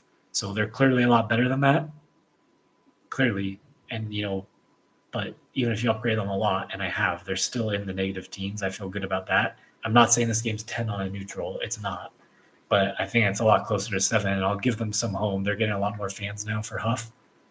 And this is, the first real road travel game for App State. Obviously, they had the neutral against Charlotte. But yeah, laying less than 3 was an easy decision for me. It's really the 2 really high quarterback levels playing here. And App State's running back, Dominions, like a really real player for the Sun Belt. That D-line's playing amazing. And Southern Miss offensive line is not.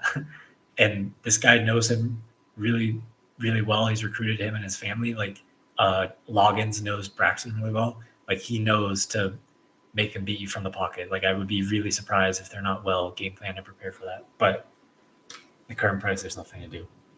You could think about if it comes back to 3. I don't love it at 3, but less than 3 was easy. I'll skip it. I don't think anything. I will say this is expressing a lot of confidence that Vautech is as bad as they've looked, and that there's no world Vandy is just like on this upward ascension as a program. Because, a big part of it was just like a big lay down and quit basically when the game got like physically overwhelming for them. And the price between like they played last year at Old Dom I think very early in the season, Vatek was laying 15.5. They covered. Year before at home, they're laying 15 again. I think they barely covered, laying like 18. Like the gap between these teams has been in the mid-teens for 2 years in a row. Like that's with drones. And the reason I look at like lasting Old Dominion stuff is Old Dominion defensively. We'll talk about these three together because they run kind of the same three defensive schemes. Coastal, La Tech, and Old Dominion run a lot of, I'm not a football coach, but they run a lot of what's called an Oki front on defense and a lot of three safety structures. In the NFL, because maybe a lot more people watching this are NFL fans, this started a lot in the NFL 3 years ago with Jonathan Gannon on the Eagles. And there's still the current defensive coordinator for the Arizona Cardinals is doing this a lot. I forget his name, but he's like really impressive. He's like my age. He's super, super young. But they basically can disguise actually for the run game which of the three safeties is coming in as support. And it's a lot different from anything else any of these college offenses see. And a lot of teams struggle with Old Dom just because of that. And it's such a one-off.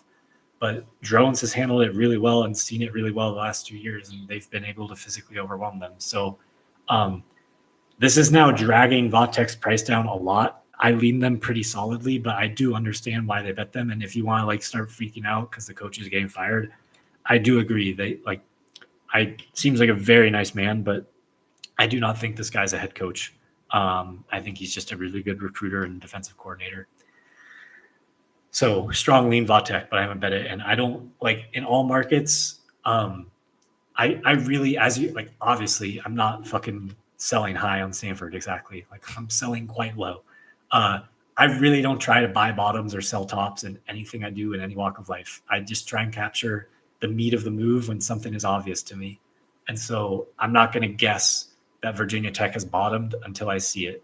And that probably cost me slightly a little bit of money throughout the year of not being able to have the balls to like predict and call bottoms and call tops. But it gives me a lot of peace of mind and conviction in what I do to like see something, a team bottom or see a team top and then start selling, or see a team bottom and then start buying. So I'm hovering around waiting to buy Vatek if it's clear that this was, but maybe this is other people will too. And it's just some 1 week discount and it's a great bet and I'm going to miss it, but I'm okay because if there is some bottom falling out, like we'll talk about with the Dolphins and NFL, like I can't handle being a part if it's costing me a little bit. I'm not good. I mean, the number's gone. There's honestly, you can almost lean Illinois at this point. Honestly, I don't really see the point though.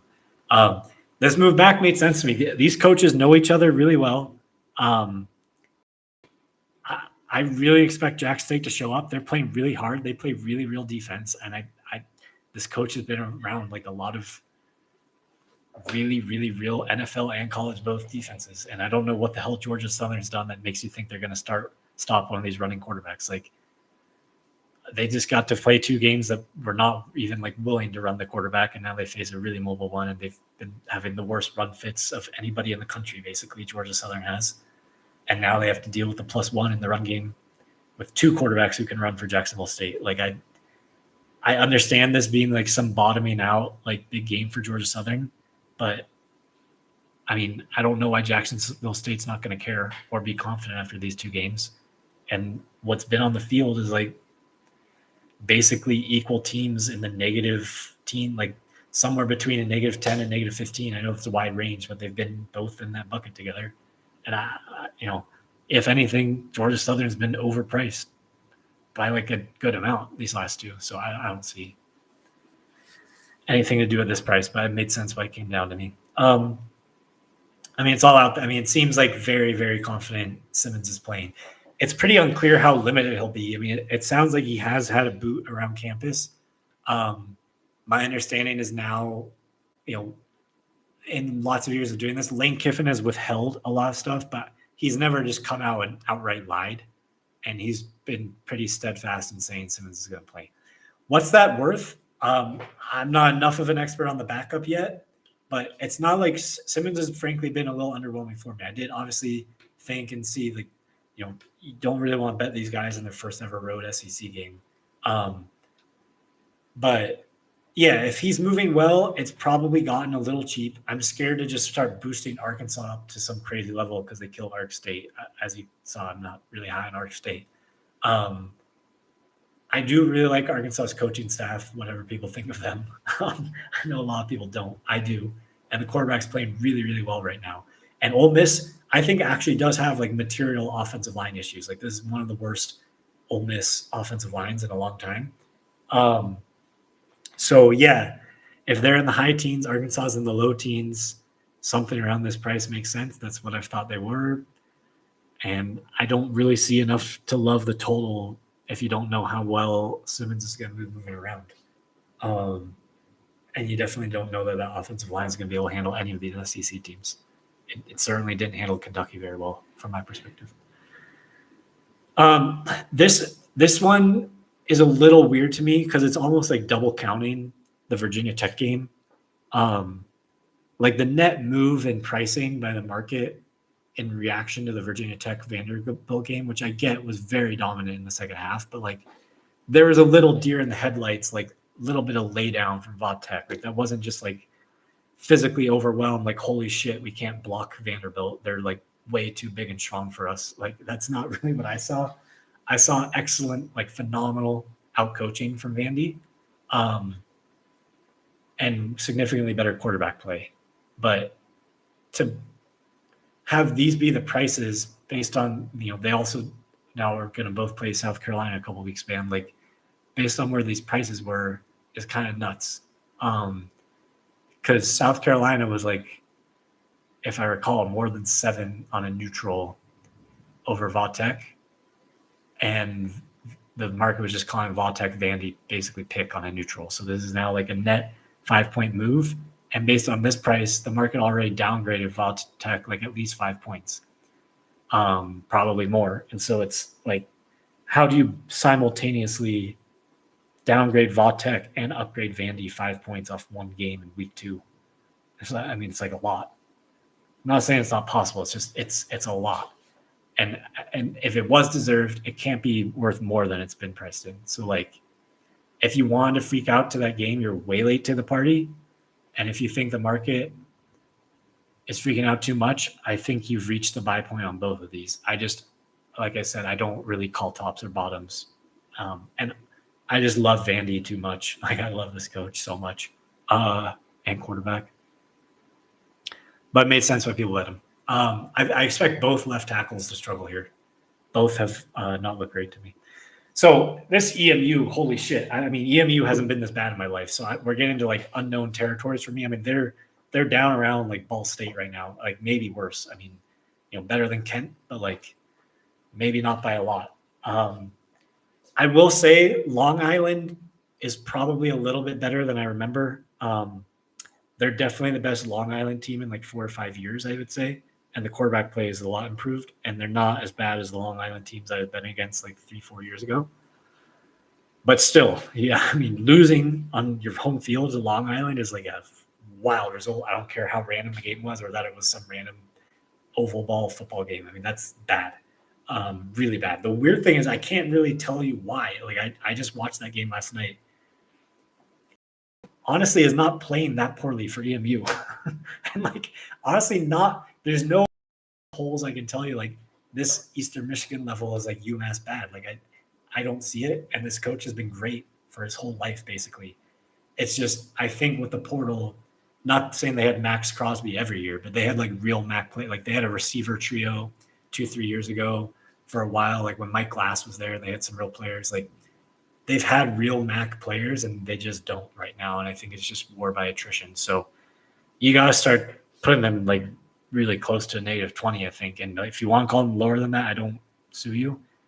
But Kentucky now with this quarterback, I think it's all known in public. Yeah, so expecting the backup quarterback. What's that worth? I don't know. Calzado was really pretty bad, but so was this guy last year. I mean, I'm expecting really pretty poor quarterback play from them.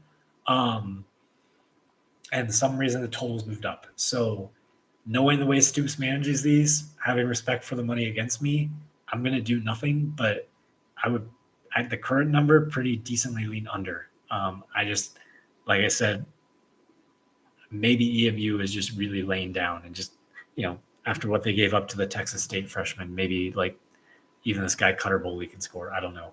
But I do agree with the market in that it seems like they're just laughing off the Calzada because Kentucky and over got bet. I agree with if that's the reason they bet it. But in terms of game and the current price and how Stoops manages these, I don't really love that. So a big reaction. The market's basically applying close to certainty that USF and Florida are not great teams, and that Florida needs to be downgraded off that one game. Because preseason, and even just like how they're being priced lately, like maybe you'd have LSU like barely low 20s and Florida high teens. Like maybe you'd make this game 3.5-ish on a neutral lately. I guess the price has come down to basically still suggest that. So I guess I was going to say the market was freaking out higher. I didn't even realize it's like seven juice dog at circa. So I'll shut up. Yeah, that's kind of what I thought it would be. So it's come down, and that's a good price. So on numbers, I lean A&M. On handicap, what this game is for Notre Dame off a loss and how they're likely to be able to run the ball and control it, kind of like how they did in this game last year, it's enough to leave it alone. Even with all that factored in, I still think these teams are not a lot more than 3 apart on neutral. And like, I'm kind of confident less than that. And like, honestly, if you call them close to equal, I don't think you're stupid. Like, I just don't know what the material roster advantages for Notre Dame would be. I will say I don't think Carr was really the issue against Miami. What was shocking was how much Messidor on Miami dominated the right tackle for Notre Dame, like dominated, especially in the fourth quarter. A&M, from my perspective, doesn't have one of those like borderline first-round pick, like could take over a game types that's going to be able to do something like that. So you're guessing how Marcel Reed's going to handle a game like this. Handicap, I guess I lean Notre Dame, but numbers, I strongly A&M. Nothing to do. So famously, I hate Coastal. It's not really a secret. I think that's been more than priced in. If you missed it, I'm fully expecting MJ Morris to be benched. I don't see that on here.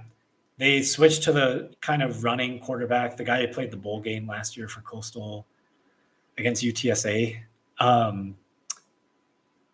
I'd expect a lot more running clock from that. I think they're kind of throwing in the towel that they're not going to run this Mike Leach stuff with MJ Morris, which never made sense at any point. I think they might be like a really, really bad Sunbelt team. And the roster is extremely unspecial, but I don't know what you need to elevate ECU is to now love lane this like really late price. Because even if you hate Coastal, which I do, I'm still going to be putting them down around like, I can't make them a -20 yet, just based on where they've been for years. I mean, but like getting close to that, but like, based on what ECU just was against NC State and got hammered against, by the way, for them to kill the team they killed last week is just like meaningless to me. I mean, that's good to see. 10 points apart on a neutral is stretching it. So to get it like 9 on the road, which I agree, it's not going to be some crazy 3-point home field, but there's something here. That's a lot. And the big thing, I started looking at this too, is ECU has not handled this 3 safety look that the Coastal Carolina defensive coordinator uses well at all. They've really only faced it against Old Dom. And what it does is really funnel into preventing a lot of the way ECU scores on these deep bombs outside the numbers. So I get it. Hauser didn't play in this game, but this kid threw 4 picks and was not there. This game went a million miles an hour. I remember this game got priced really high in the total. Actually, it got bet over because of pace. And that pace hasn't changed. Actually, Coastal probably goes faster even than Old Dom, or has at least with the air raid stuff they're running. I'm expecting with the running quarterback for that to go away. And I kind of think this total's moved up too much, even understanding the math of the pace for both. But I don't think this total is properly pricing the running quarterback for Coastal. I don't have enough conviction in like the ball knowledge of these Okie fronts against ECU and what that might funnel to, or maybe some just complete quit laydown from Coastal. And obviously ECU does have really good quarterback play and could hit these deep shots, but even when I stretch it with the pace, just the quality of the matchups and what I'm expecting Coastal to be running the ball, the total is too high. But I have to leave it alone because I don't have enough conviction in that stuff. Kind of the same thing here, honestly. Strong lean under, but not convicted enough to do anything. La Tech does the same stuff. I do not like their quarterback at all. The O-line has real issues, and New Mexico State's defense is playing really, really hard. The other thing New Mexico State does really well, you can tell it's coached, is Tulsa last week's, their intended pace is obviously extremely fast. And New Mexico State was extremely good with the substitutions. It happened in the NFL game last night. Green Bay kind of like slow played it too, and Washington had to call timeout during one of the concession touchdown drives at the end. But they really stall really hard with the clock when the other team subs at all. So, yeah, I expect really, really hideous Conference USA quarterback play. Like I talked about last week, somehow, despite Sonny Cumby's background, La Tech has just turned into this like under juggernaut, as we saw against LSU last week. And, you know, we saw really pretty high level defense, at least in stopping the point scoring from New Mexico State. So I'm not enough of an expert on that matchup stuff to like love the bet. And mathematically, I don't lead under at all. But I'm speculating that this stuff is really hard for these teams to handle. And there's something towards these games funneling under, especially one that's suggested, at least in the market, to be a 2-score game. So, all right, a long list here. So that whole UMass list on the left, every single one of them is a starter. And my understanding is every single one of them matters. The one I think could have a chance to play is the third from the bottom, the wide receiver, Jake. I think he's actually not confirmed out yet, but I don't know. What's that worth?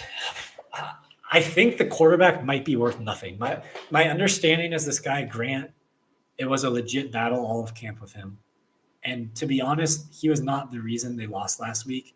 He had one really, really hideous interception. You can go watch. And they lost to Bryant on the field last week. But he can really run. And honestly, he does change their offense. I don't really think he's worse. And maybe that's because I just hate Rose so much. But like, I didn't really think that was worth anything. The other stuff, probably enough. Fully agree with the move. Laying 5 touchdowns with Kirk Ferentz is not a life experience I've ever had. I can't imagine it's fun. On numbers, even with this psycho total, like I just don't see the route towards UMass scoring more than once as a concession. And the defense hasn't shown anything. And this should be the best Iowa quarterback probably since like Ricky Stanley, or I forget the timing. Maybe Stanley was after that. I forget the timing of all these guys. But yeah, I'm not laying this late number, but I honestly still do lean Iowa. Like this UMass disaster is getting like really ugly. I think it's only 2 games in, but like I'm getting ready to like really not love this coach for UMass. No offense if you're friends or family with him. We'll see. All right, this one, I think, I mean, it's all public. Like I'm not blowing anything up. The guy said it. So Trey Lamb, the Tulsa coach, you can hear him go back, and you don't have to take my word for it. Talks about this quarterback and says, you know, he missed 10 games with a concussion last year. He has a concussion history. Everything about his tone is suggesting he's not playing. I would today be beyond stunned if Kirk Francis played for Tulsa. Is that priced in and doesn't matter? Kind of, and probably not would be my answers to that. I'd expect when the news comes out, just the way people are jumpy on these numbers and screening everything, that Navy and under get bet, and maybe it goes to like 14.5 and 51 or something like that. So if you like that or can find off-market numbers or whatever, and you'd be happy with those closes, have fun. I don't really see the point. Like I said last week, Navy's offensive coordinator is probably my favorite in the country. This guy's amazing. It's so cool to see a service academy with a passer like this quarterback. And like, if they need to, like, they really may not punt. And you're going to get like 8 possession G's. So I understand why the totals come down, but all these Navy games just keep going over, and they hit more than enough explosives now with this coordinator. He schemes them up really well. And I didn't, Tulsa scored all their points with the backup last week and really didn't notice a big change in how things were running. So I'm not making – he did say Francis is way more experienced, played a lot more, and they can put a lot more in the game plan. So I guess if there's a lot more vanilla game plan from Tulsa, maybe they want to try and make this ugly. Tulsa, I will say, does, I don't know how, have like a really high conference, like borderline all-conference defensive tackle. And Navy's nose guard is probably one of the best in the country and definitely the best in the conference. So these might be the 2 best nose tackles in the AAC or whatever they're in. I just don't like getting in front of this Navy offensive coordinator. But yeah, I guess I lean under.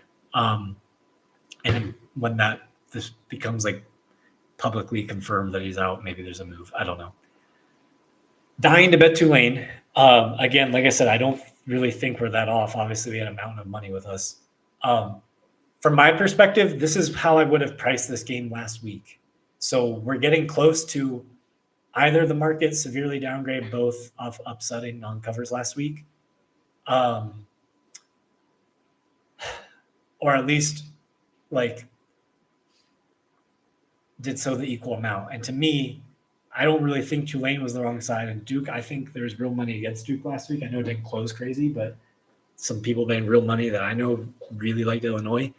And I know a lot of crazy shit happened there, but Illinois also had a ton of injuries. And I did think not all of that was random. So, yeah, I think Duke's really hard to run on. I would expect them to be really hard for Tulane to run on. And offensively, that does really mess with the way Tulane wants to run things. Like all of what Illinois did against Duke with through the air. And I do not think Tulane's throw game is going to be anything on that level. But I also think Duke's going to really struggle to block these guys. Duke probably has the best set of pass catchers that Tulane has faced while this guy's been there. I kind of think they have the personnel to stand up to that, though. So, yeah, I pretty strongly lean Tulane. For me to, like, with conviction, make this 3.5 plus to love this right now is a little bit of a stretch. And like I said, I don't love trying to, like, snipe lows, but that's also not what we're doing. It's just not in the range of like the same caliber of something like this where like I really don't expect – if Gulbranson plays, I do not expect Stanford to cross the 50 again in the first half. And yeah, Duke obviously has a phenomenal quarterback and is nothing like that. So it's just a different caliber of game.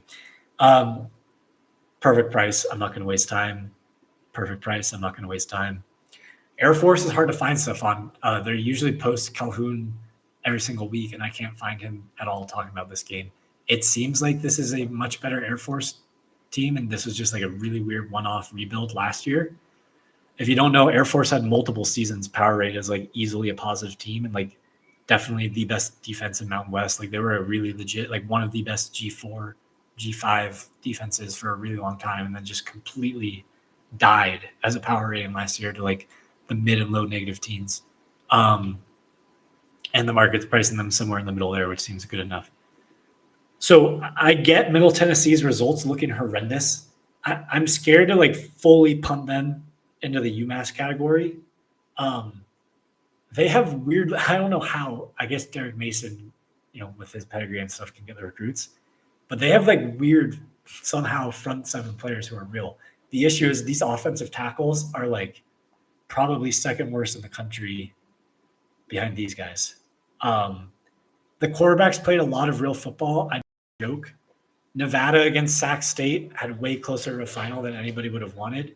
Got hurt in that game, and they had to play the Tulsa guy, who actually was a lot better runner, and I don't think was really worth much if you bet Sacramento State games. Nevada did dominate the trenches there. They were just really horrible at making any points or stopping any points out of it. I think this price is close enough to what we can do right now, but I'm monitoring because there's a world Middle Tennessee. These tackles are so bad, and I'm giving them too much of a chance. But there's a chance there's some really, really ugly bottom coming on Middle Tennessee. If we can see it, I'm just not going to predict it before we get it. I guess I understand there's a world where Arizona State wasn't that horrible of a side last week. I understand how bad it looked in the first half, but that was, a Mississippi State effort. And I'm still, based on the coach, quarterback, receiver, everything, pretty happy to keep ASU in the, call it, low teens. And Texas State is probably still barely negative.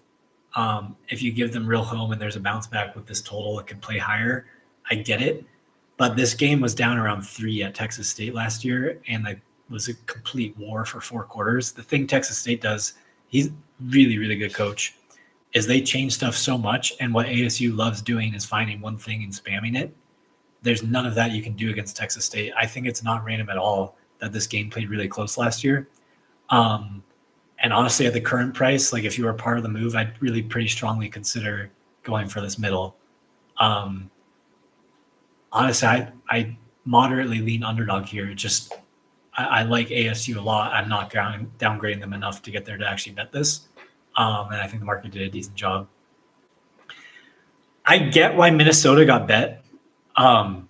There's a chance that's a really solid team. That also, by the way, plays into my Buffalo opinion. I thought Buffalo really physically stood up to Minnesota than I was expecting in year 2 with this guy. And the quarterback play has been moderately impressive for them, but it's been super impressive from Cal. The world seems to know that by now. I think this is a really, really, really good game to not bet $1 on. And I've talked about this one already. So, all right, we're already almost at 2 hours. Ultimately, I don't love anything enough to bet. I do have 2 moderately strong opinions, but I haven't played any. Not with size. Obviously, in NFL, as always, I'm going to be trying to go against a painted number. Because it's the NFL, it's probably going to be really easy for you to get like a really good off-market number. Like you should not struggle to find on these exchanges, whether it's your friend or a counterparty on an exchange, to cross with somebody to get a like really good price. Like if, for example, you liked Miami, you can see how much all these sports books are painted in the 30s. And this thing says Polymarket has a 22. Now, I don't know how deep or liquid that is, but like you can see here, you can almost you can truly devig yourself on Buffalo, but you can get really close to like not even really giving yourself a spread if you're hunting out good numbers on all these, like vig. Same thing on the size, same thing on the total. So on all of these, for me to put a game and track on my record, I'm going to want to take the whole market down. On an NFL game on Friday, I expect some. I'd like to see 15 to 20 of those this year, but I'm not expecting a ton. I'm expecting way more of halftimes for that. Is this Juwan Jennings? What's this? Trent Williams, questionable. Yeah, he was not moving well last week. And then, all of these updated. All right, anyways, I'm not betting this. I infamously despise the Dolphins. Unfortunately, everyone's on my side now. It's kind of a crowded trade. It's kind of how all markets work. I think I'm 10-11-1, something like that, betting against Tua in the NFL. It's been one of my favorite earns, and those were like big bets. I am accepting the fact that trade might be over, and it's very sad, and I just have to walk away. But now the whole world's onto it. You can see right here. I mean, everyone knows what I know now. It's a market. Like you have an edge when you know something others don't.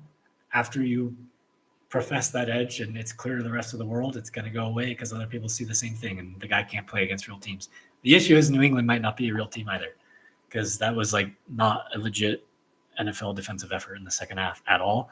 These linebackers are insanely exploitable for New England, and with how this guy designed stuff on Miami, I would expect that to get exploited. So frankly, I kind of begin to start leaning over, but I'm not betting anything. So much of what I do relies on knowing or making educated guesses on what these coordinators are going to do. And I'm so flying blind on what this Jacksonville defensive coordinator is or is going to be like. So my best guess on numbers is I strongly lean Jacksonville and under. But until I see how this guy is going to handle a team like Cincinnati, who's a lot different from Carolina, I don't want to guess. Price is perfect. If you need something, I guess I lean under.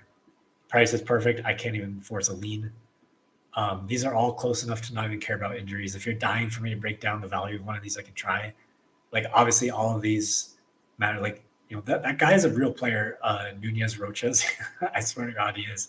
On all of these, there's people who matter, but me just naming names to say these guys mean something on a game I'm ultimately going to do nothing with or not have an opinion on just seems like a waste of time. I guess I lean under. We'll see how fast Cam Ward learns. I remain like cautiously optimistic. He's going to be pretty solid, but the NFL is just such a different sport than anything he's played. You can kind of see it on just like subtleties of sensing pressure, what is and is not pressure at the NFL level versus what you saw at Wazoo or Miami. Like, it's just a completely different sport, and those little things are getting picked up on. Perfect price. Here's my first real opinion. It's nowhere near paying enough to do anything. I pretty strongly lean Detroit. What do I make the price on 6 instead of minus 110? I mean, I think minus 120 is better than minus 110. So am I just like confidently leaving this 10-cent edge? I could probably bet close to $1 million on right now. I don't know. Maybe I'm soft. Maybe I need more conviction. But to me, Detroit in the offseason, all I heard is how overrated they're going to be. And this comes into like week 2 stuff and everything. But I was kind of wanting to like be a little against that. All this team and all this guy has done is cover every game at an insane rate for 4 years. I mean, I think they're like 68 or 69% against the closing number for 4 years. I mean, I know it's not a huge sample, but it's been crazy how good and underpriced they've been for a really prolonged time. Like, that does not happen in the NFL. And I totally understood why there'd be offensive regression, and maybe this guy, Ben Johnson's just a complete wizard. And maybe the center stuff with the O-line is going to be a huge issue. But they also were power rated as like around a 5.5, maybe a 5 all of last season. There's not some Barry Horse opinion. Like, this just triangulating what the market was. If a 0 was a 0, what were they? And it was around a 5, just based on market prices. And they were still covering 70% of their games, and they were playing half of those games with like a moderate Big Ten defensive roster. Like, they lost like 10 NFL defensive starters on the defense throughout the year last year. And so I'm going to make them lower than a 5 this year. But I think, especially after watching last night, and I think this price is kind of not showing much of a change from last night, Green Bay could be a monster. And especially in that stadium, I think Halfley is incredible. And if Green Bay is like a 4.5, I mean, they just closed whatever they were against Detroit, 1.5, 2.5, basically saying those teams are equal. I get how the game did not play out with them looking equal in the final, but in a crazy, like all-in home run spot for them, like, finally we can compete with these guys. Finally, we might be the better team. They score on a scripted drive.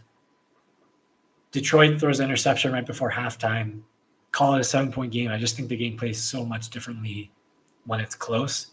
And when they're playing left-handed in known passing downs, Green Bay can do what they need to do with the lead. Like, they just play so well from in front. I don't know how much you want to learn from that game into just slashing Detroit's rating or like corroborating all the skeptics of them from the offseason. To me, a lot more of that would be elevating Green Bay into being like, wow, like Philly might only be like 1 over them on a neutral. That's my analysis. And so if that's what it is, then Detroit's probably a 3.5. And that's kind of what I thought they were going to be. And after watching Chicago, I mean, from my perspective, on a pretty limited and injured Minnesota game, I'll get into injuries for this one in a bit. They score a scripted drive on a short field for the first drive of the game. then basically do nothing until a pick six, and then nothing until a concession at the end. Against this guy who's supposed to be like the offensive wizard that fixes everything and is worth 3 points to Detroit's success.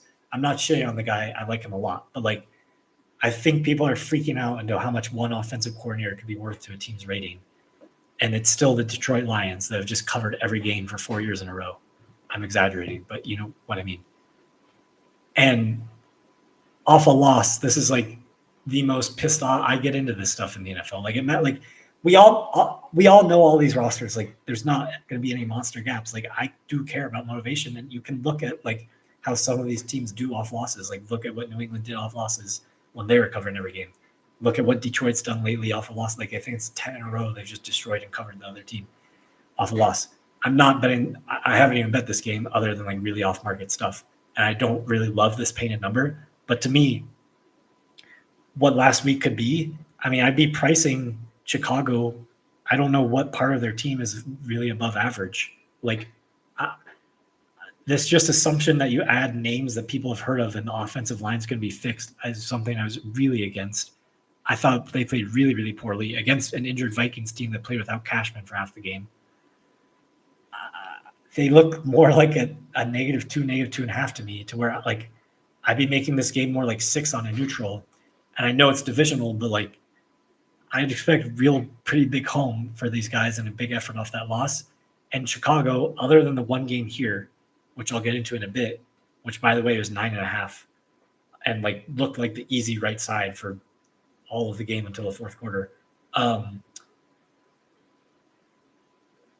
That did not travel well at all with like silent count stuff. And Caleb's had this same issue back since with this guy with snapping stuff, false starts, everything just not operationally running clean with needing stuff to be like perfect and not ready to just go. So yeah, I also lean over moderately. Like these are two teams who are just going to like borderline arrogantly coverage and be very aggressive. And both of these teams, there's so much like coaching incest here with Dennis Allen too. Like all of them have been together and all of them know what the other team's going to do on defense and all of them know how this game's going to be. So yeah, I kind of think 7's better than 6. The truth is probably somewhere in the middle. And as I've said this, it seems like a lot of the 6 has been taken.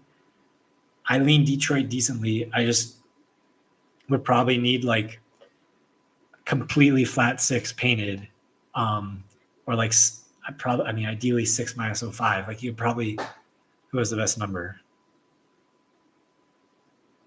I don't know if that's 6 minus 08 is a real number, but you know, something like that is kind of where I'd lean. But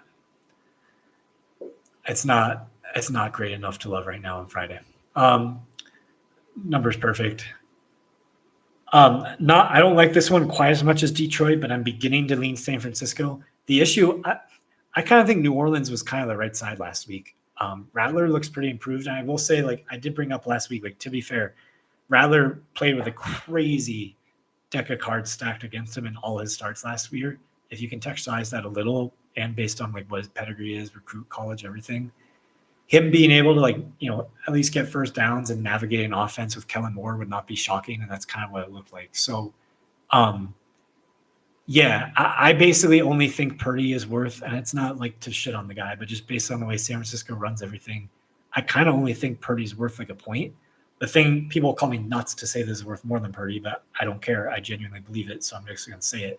I think Kittle is worth like at least a point. I honestly really do. I think him and Prying Gronk are like really the main two that I've ever seen that just like completely transform the way an offense can define a game, because it truly is as simple with them. And you can just see it when he's there of just, all right, let's see what personnel the defense is in.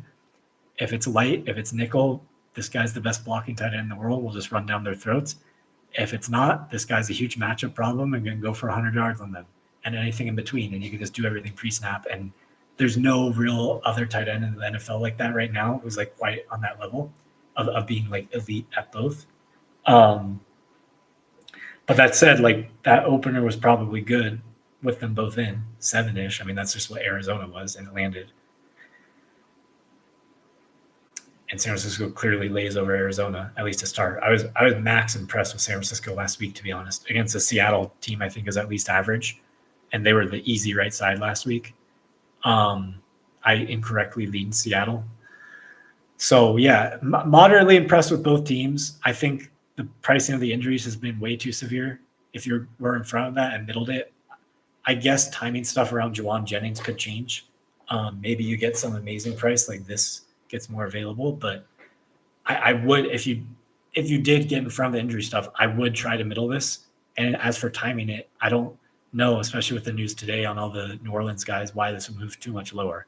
So I lean San Francisco decently.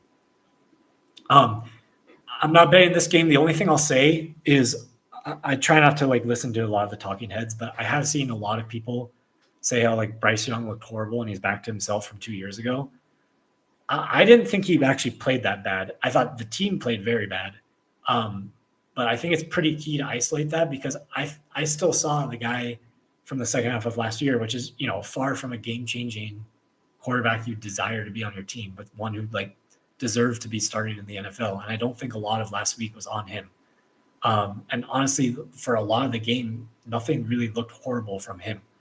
What shocked me, and I was willing to give some benefit of the doubt, was like this defense literally looked like when Brown and Horn and all these guys, like the entire linebacking core, like everyone got hurt last year, and it was a total mash unit, and it made sense that they looked like UNC on defense. They don't really have that excuse right now, and so I'm worried that this is just like a completely unserious defensive roster or defensive coordinator. Yeah, and with how physical Arizona runs it, and even though they lost the game in overtime last year, like Arizona really was able to move it a lot with Connor last year. I'd expect more of that, and it's not even going to be close. I was going to say I think this came up actually today. Wasn't this down like 44 more painted? The total, yeah, it did. I leaned over, especially at 44, like minus 05. I leaned over solidly just because I think people were max pricing in how bad Young could be. And I really didn't think he was that bad last week, but it's all gone. It's not coming back. You can tell. No opinion. Price is pretty perfect. No opinion, really. Price is pretty perfect. If not for injuries, I was actually planning to kind of like overreact and bet Minnesota. Well, in my opinion, properly react, but these injuries are way too much. Okay, yeah, they updated it during this call. Every way around Kevin O'Connell talking about the concussions did not sound great. Cashman's super important. I think these guys mean way too much, and with how everything's training for Atlanta, there's nothing to do. There was a world where like some of this was more limited, these receivers. And I knew Cashman was always going to be out, but like if Finn Ginkle and some of these guys played, Darisaw seemed like genuinely had some chance. I thought the most impressive unit of the week last week, or at least most underrated, was Minnesota's offensive line. I thought they looked great. I think the coach is amazing, and honestly, like once McCarthy threw the pick six, are people going to just assume some yo-yoing? Maybe. I kind of like vibes. Like, I'm not going to lie. Like, I believe in the power of friendship and like soft skills like that. And like, I just think you can explain a lot of all the best quarterback play have been like really good with that and manufacturing like team cohesion. And this guy just seems like incredible with that, honestly, and moved really well. So I was ready to start making Minnesota up around like an easy +2 and bordering on where like, I'm not sure why they're going to be that much worse than last year, around like a +3, 3.5. And didn't really have, with the injuries, a reason to think Atlanta would be more than a 0. The other thing, too, is like this is such a different thing than Penix has ever faced in his life if they were healthy with what Flores does. Based on like the 3 defenses he played last year were like arguably 3 of the worst in the NFL. And Tampa changes stuff a lot on defense, but it's nothing like what Minnesota does. So I kind of wanted to doubt that, but by now it's all more than priced in. And with the state of the Minnesota injuries, there's nothing to do. So things are trending really bad. It sounds like for well, obviously worse than Godwin. You can just write out. Okay, yeah, those are confirmed. But the right tackle Godicke, I always pronounce that wrong. I think I'm saying it right. Things are not trending well. The last I checked before this call. Now things. I've been on here for like 2 hours, so things might have changed. That would become like a pretty big deal for me. And Houston's offensive line, I don't think is going to fix this year like that. I just don't think anything is on the roster to fix what's going on there.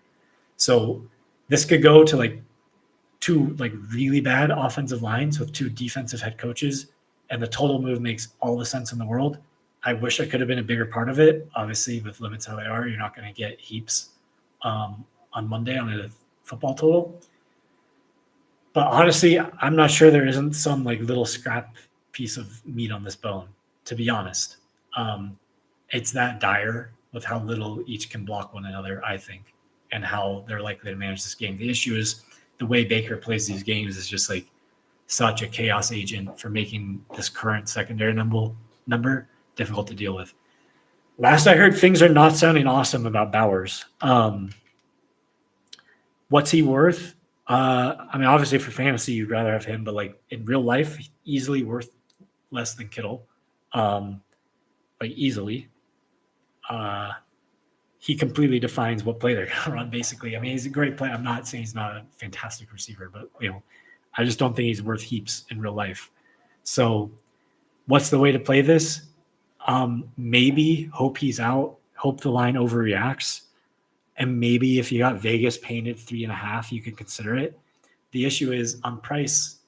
I don't know how bad you want to make the Chargers. I mean, this is like really, really premium quarterback play where, like, I mean, it feels wrong to make them worse than a +2 right now with a quarterback that good. And even with everything around him, like that seems like almost like a floor. Vegas, I'd have to upgrade decently off last week, but there's a world where you can learn something from this New England game. And if that's just like on defense, an LSU, I kind of thought it was in the second half there, then maybe you don't need to be that impressed with Vegas, and maybe they stay down around the -3 or so they were week. This game is 5-ish on a neutral with a big rest advantage for LA, and basically no travel and no monster home where you'd be cool making this game closer to 4. So I could kind of see either argument. I don't plan to do anything. And then since I won't see you until Friday next week, I mean, this price right now with the information we have today, there's nothing to do. There's a world where New England's horrible. Miami has this like dead cat bounce on Sunday. The market incorrectly assumes that they've bottomed, and Buffalo 9.5 is more available for this game. That's kind of my dream. I'd be interested in that. There's another world where Miami is like completely imploding in front of our eyes. I'm just going to have to FOMO miss out on this and congratulate all of you with balls enough to bet a number this bad on New England. Fire coach, everything blows up, and it's a disaster. I don't know who the interim would be, or obviously I know that's like the Mr. Walters special, bet on a team after the coach gets fired. And maybe things would move the other way. You can think about taking 11.5. I don't know. But clearly McDermott mentally abuses this poor kid. He cannot handle it at all. So I doubt I'll do anything, but there's a chance something there is decent. And I just want to talk about it quickly because I won't be here till Friday. So yeah, to recap, last week, pretty poor. Objectively just need to be a lot better. If I remain being this poor, this will not go well. Luckily, I think I will improve. And yeah, look, like the numbers have been solid. Like I think we can average something above this. But again, that's not really my goal. Like I could go through and pick a few more of these that are going to make this number higher. And we like, I probably would not have bet this game if this was the number I'm optimizing for. But I don't give a shit ultimately about this number. My life improves if this number is big. And while I obviously don't want to lay 20.5, if by waiting 24 hours, I'll be able to lay 19.5. if I know I'm just doing these on Friday at stationary time and there's not going to be a better price to give, and it's going to come back and close 20.5, as long as it's not worse, I need to bet that game because there's no fucking planet this game can be 20.5. I'm sorry if you're one of the ones that shove that against me. You're probably right here. I know, and I know you won by more here. I know I'm right here. Stanford's not a serious football program right now. Yeah. Anyways, to recap, I'll put Buffalo minus 21.5 flat and minus 13.5 flat. Let's hope we sweep. Maybe I'll try and do some questions here. How do I stop sharing? We got a lot of questions.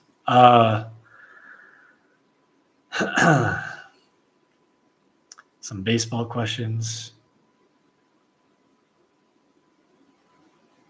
You are wrong. Sun Tzu. I'm just trying to see if there's any questions about a specific game I can go over. I want to try and be more interactive, but I don't have like a million hours to do everyone. What's the injury service I'm using? I'm using, now it's called Spot Odds. Spanky's Odd Screen used to be called Spank Odds. No discount code, but I don't think they have a problem with me saying this. If you're betting like $100, probably doesn't make sense. There's other free or very cheap stuff you could probably look at, but I mainly use it because of the columns. There's a lot of sharp outs that are only there and not on others that I'm sure they had to work hard to get. Did I make a big adjustment to the Colts? I am open to that. That's just such a weird game. The O-line kicked their ass, and like, you know, typically when the whole world freaks out and like you can almost like feel it if you listen to a little of the podcast and media and stuff, of like everyone's just saying that's all Dolphins bad, Dolphins bad, Dolphins bad. It's zero Colts good. I typically like to at least play devil's advocate and see if there's something there to be contrarian, not for the sake of being contrarian, but just because that's how markets and edges work. Is if there's too much market certainty that was all Miami bad, and everyone starts pricing as there's like a 0% chance that that's Indy good, there can be edges. So like I'm open to that, but it's one football game against a team that could be a corpse. So I'm not really freaking out.